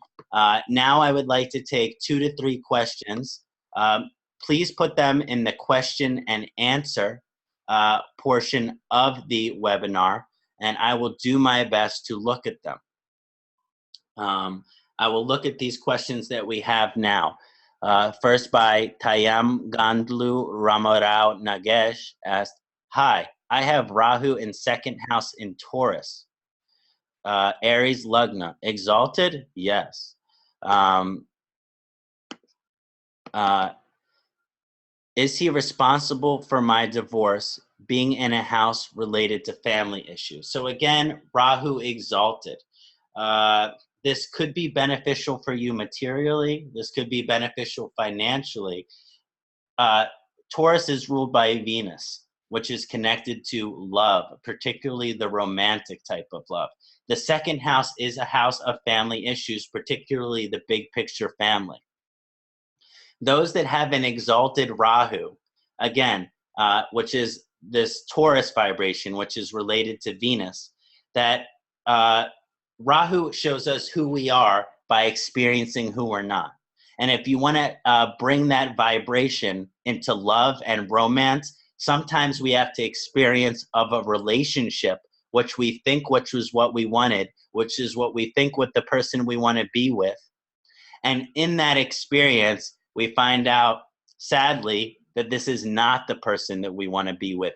This is not the person who I thought they were. And so, yes, it is certainly true that when Rahu is in Libra, Rahu is in Taurus, and there is a transit or activation, that it can indicate multiple marriages, because you might have to go through the experiences of being with the wrong person in order to find out the type of person that you truly wish to be with. That is why I always recommend dating someone for many years before you marry them, especially if this Rahu karma is very strong. If we act based on the influences of planets that control the way we think, feel, planets make us think of the past, and Rahu blocks or creates a fog to think of the past. The way we think. Yes, Rahu creates the fog or the smoke that makes us obsess or think about the future, that makes us obsess or think about the past. And this question of, focusing on the future, it's a test. Rahu is a tester. Like Saturn and Rahu are akin, they both love to test. And how Rahu tests us is it creates the fog that makes us worry about the future. It creates the fogs that makes us worry about the past. But the true test is our ability to fully align to the consciousness of living in the moment. So it is easier to live in the moment if you're not worried about the future and the past. It's natural. But it shows the greatest amount of spiritual evolution when you are vulnerable to being obsessing or worrying about the future or the past, but you use your spiritual awareness and sadhana not to. That is the greatest way of passing this test. Does Rahu in 12th house, along with 4th Lord Sun in Aries, give foreign settlement? Most definitely. Whenever Rahu is in the 12th house, I probably should have meant this for Renji, these people are attracted to foreign and exotic locations. And whenever there is an exchange between the 4th house and the 12th house, it can show a living in these foreign locations. Whenever Rahu is in the 12th house, it shows an inherent attraction to foreign and exotic and mystical lands. And so certainly Rahu in the 12th house brings this attraction. Okay, great.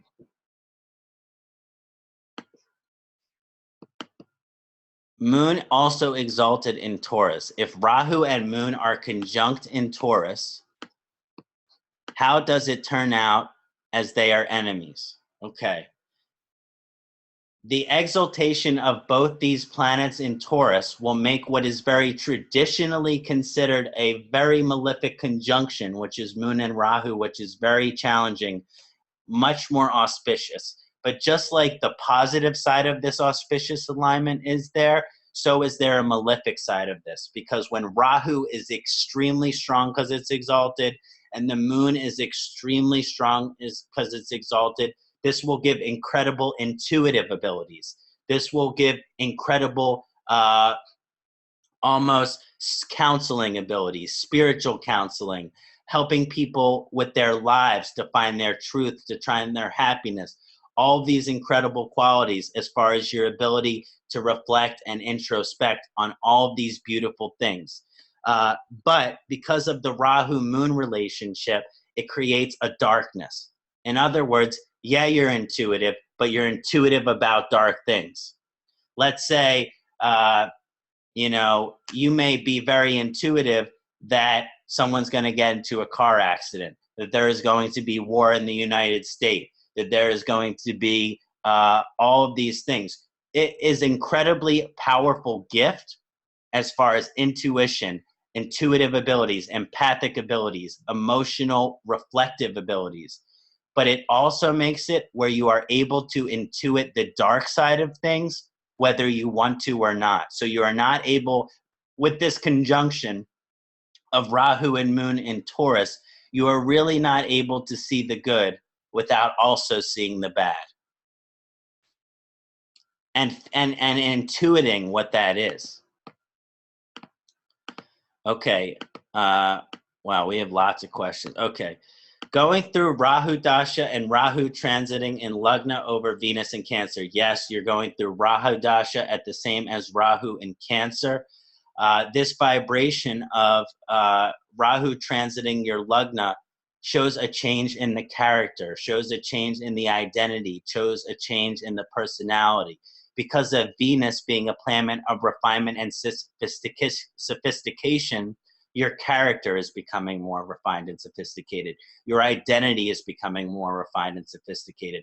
And because of the Rahu vibration, part of that manifest is that in order to become your refined self, in order to become sophisticated of yourself, you really have to purge all of the false aspects of yourself. So part of that refinement or sophistication that's going on as relating to Rahu is really about removing all of the aspects, you know, lifestyle choices, thought patterns, which are not really supporting you in terms of your highest vibration. My Rahu is in Libra, okay, an Aries sun with Ketu and Saturn.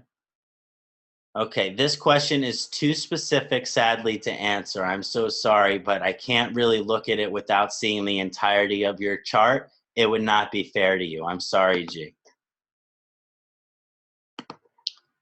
Rahu and Saptarishis, right on. And third house gives what kind of vibration during its Mahadasha? Well, the third house being a powerful vibration of ambition, motivation, intention. I like to think of the third house as the place where we set our intentions and the fuel that keeps our motivations and ambitions going. And Saptarishis is often called 100 healers or 100 physicians, 100 Vaijas. And this is a manifestation of its karma, which is releasing our ability as a healer. Usually, Saptarishis causes some kind of healing experience or disease that one has to go through in their own life in order to experience the fullness of the healing. In other words, how do we unlock our gifts as a healer? It's through sickness. It is the sickness which we experience which helps unlock our ability to want to heal. Before I studied Ayurveda for many years, I had a sickness which I was kept losing weight. I was almost 100 pounds. So I went to Ayurveda because I needed to find out what I needed to do in order to balance my body, mind, and spirit. And so when I think of your karma of Rahu and Saptarishis in third house, your ambitions and motivations and intentions really emphasizing around this healing process and the relationship between poison and the medicine, the relationship between disease and health. It will be very important for your evolution in that area. Okay. My Rahu Dasha is just started. How the Rahu karma manifests in my life. Rahu is placed in 7th house in Taurus in Rohini Nakshatra, aspected by Jupiter. Now, again, I can't look into this. It's a very specific question to give you full answer. But the simplest answer, that you have exalted Rahu in 7th house, this will be extremely powerful in terms of your romantic and partnerships. If you are married, there will be a lot of karma that will come up during this time to improve your relationship and how you can better be partners to each other. If you can't do the work, in other words, if either party is not willing to do the work that is necessary to bring the improvement in the relationship, then usually this leads in breakups, divorces, separations, and things like that. So it does show that there is work to be done in terms of your relationships, and that work has to be aligned to if you want the relationship to survive. So that is one of the vibrations. If you're not currently in a relationship, it could show the desire and of wanting to be in the relationship and putting energy in that area as far as manifesting that karma. But again, because Rahu is there, I highly encourage you to date this person for a couple years before you marry them, because there could be challenging in the relationship. So it's important that you work on this stuff before marriage to find out if you really want to be married. Thank you. How does Rahu do in the nakshatra of the luminaries? Okay. The luminaries. What do they mean? Do you know, what do you mean by luminaries, G? Luminaries, like all the planets are considered luminaries. Is there Madhuriji? Oh, sun and okay. Sun and moon. I think he means sun and moon. Okay, great. So Rahu, much like it does in Sun and Leo, does very challenge in nakshatra of Sun and Moon. Now, again, if it's in a sign that is favorable, it will help reduce some of this malefic expression. But because Rahu splits the Moon and Rahu eats the Sun, it can often cause a malefic or challenging effect in the Sun and the Moon nakshatra. It is very powerful for the Sun when in Rahu Nakshatra, helps us in the full realization of our power, of our potential, of our soul's happiness. When Rahu in Moon Nakshatra, it helps reveal us to our devotional nature, our emotional nature, and our spiritual nature. Okay, great. Sorry, my Rahu is in 10th house in Libra with Sun and Ketu. Okay, well, I'll just touch on the Rahu specifically in the 10th house in Libra. Again, Rahu in Libra has very special indications for gifts as relates to the arts, creative expression, music, and entertainment. The fact that your Rahu is in the 10th house shows that you should have a creative career. Your karma with Rahu is influencing creative gifts in your career. Again, so there should be some type of relationship between your career and art, music, entertainment, and beauty.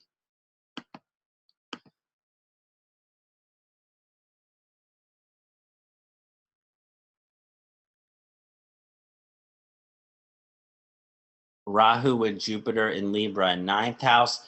Rahu in 9th house is very powerful. Often with people Rahu in 9th house, they are not inclined towards the traditional manifestation of religion. They're usually inclined to the more mystical, non-traditional aspect of religion known as mysticism. Conjunct with Jupiter creates a Guru Chandal Yoga. This shows a combination of spiritual and mystical qualities in your 9th house of the Guru.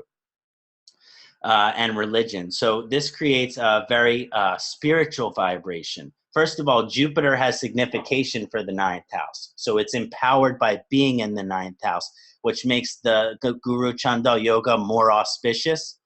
But Rahu always question things.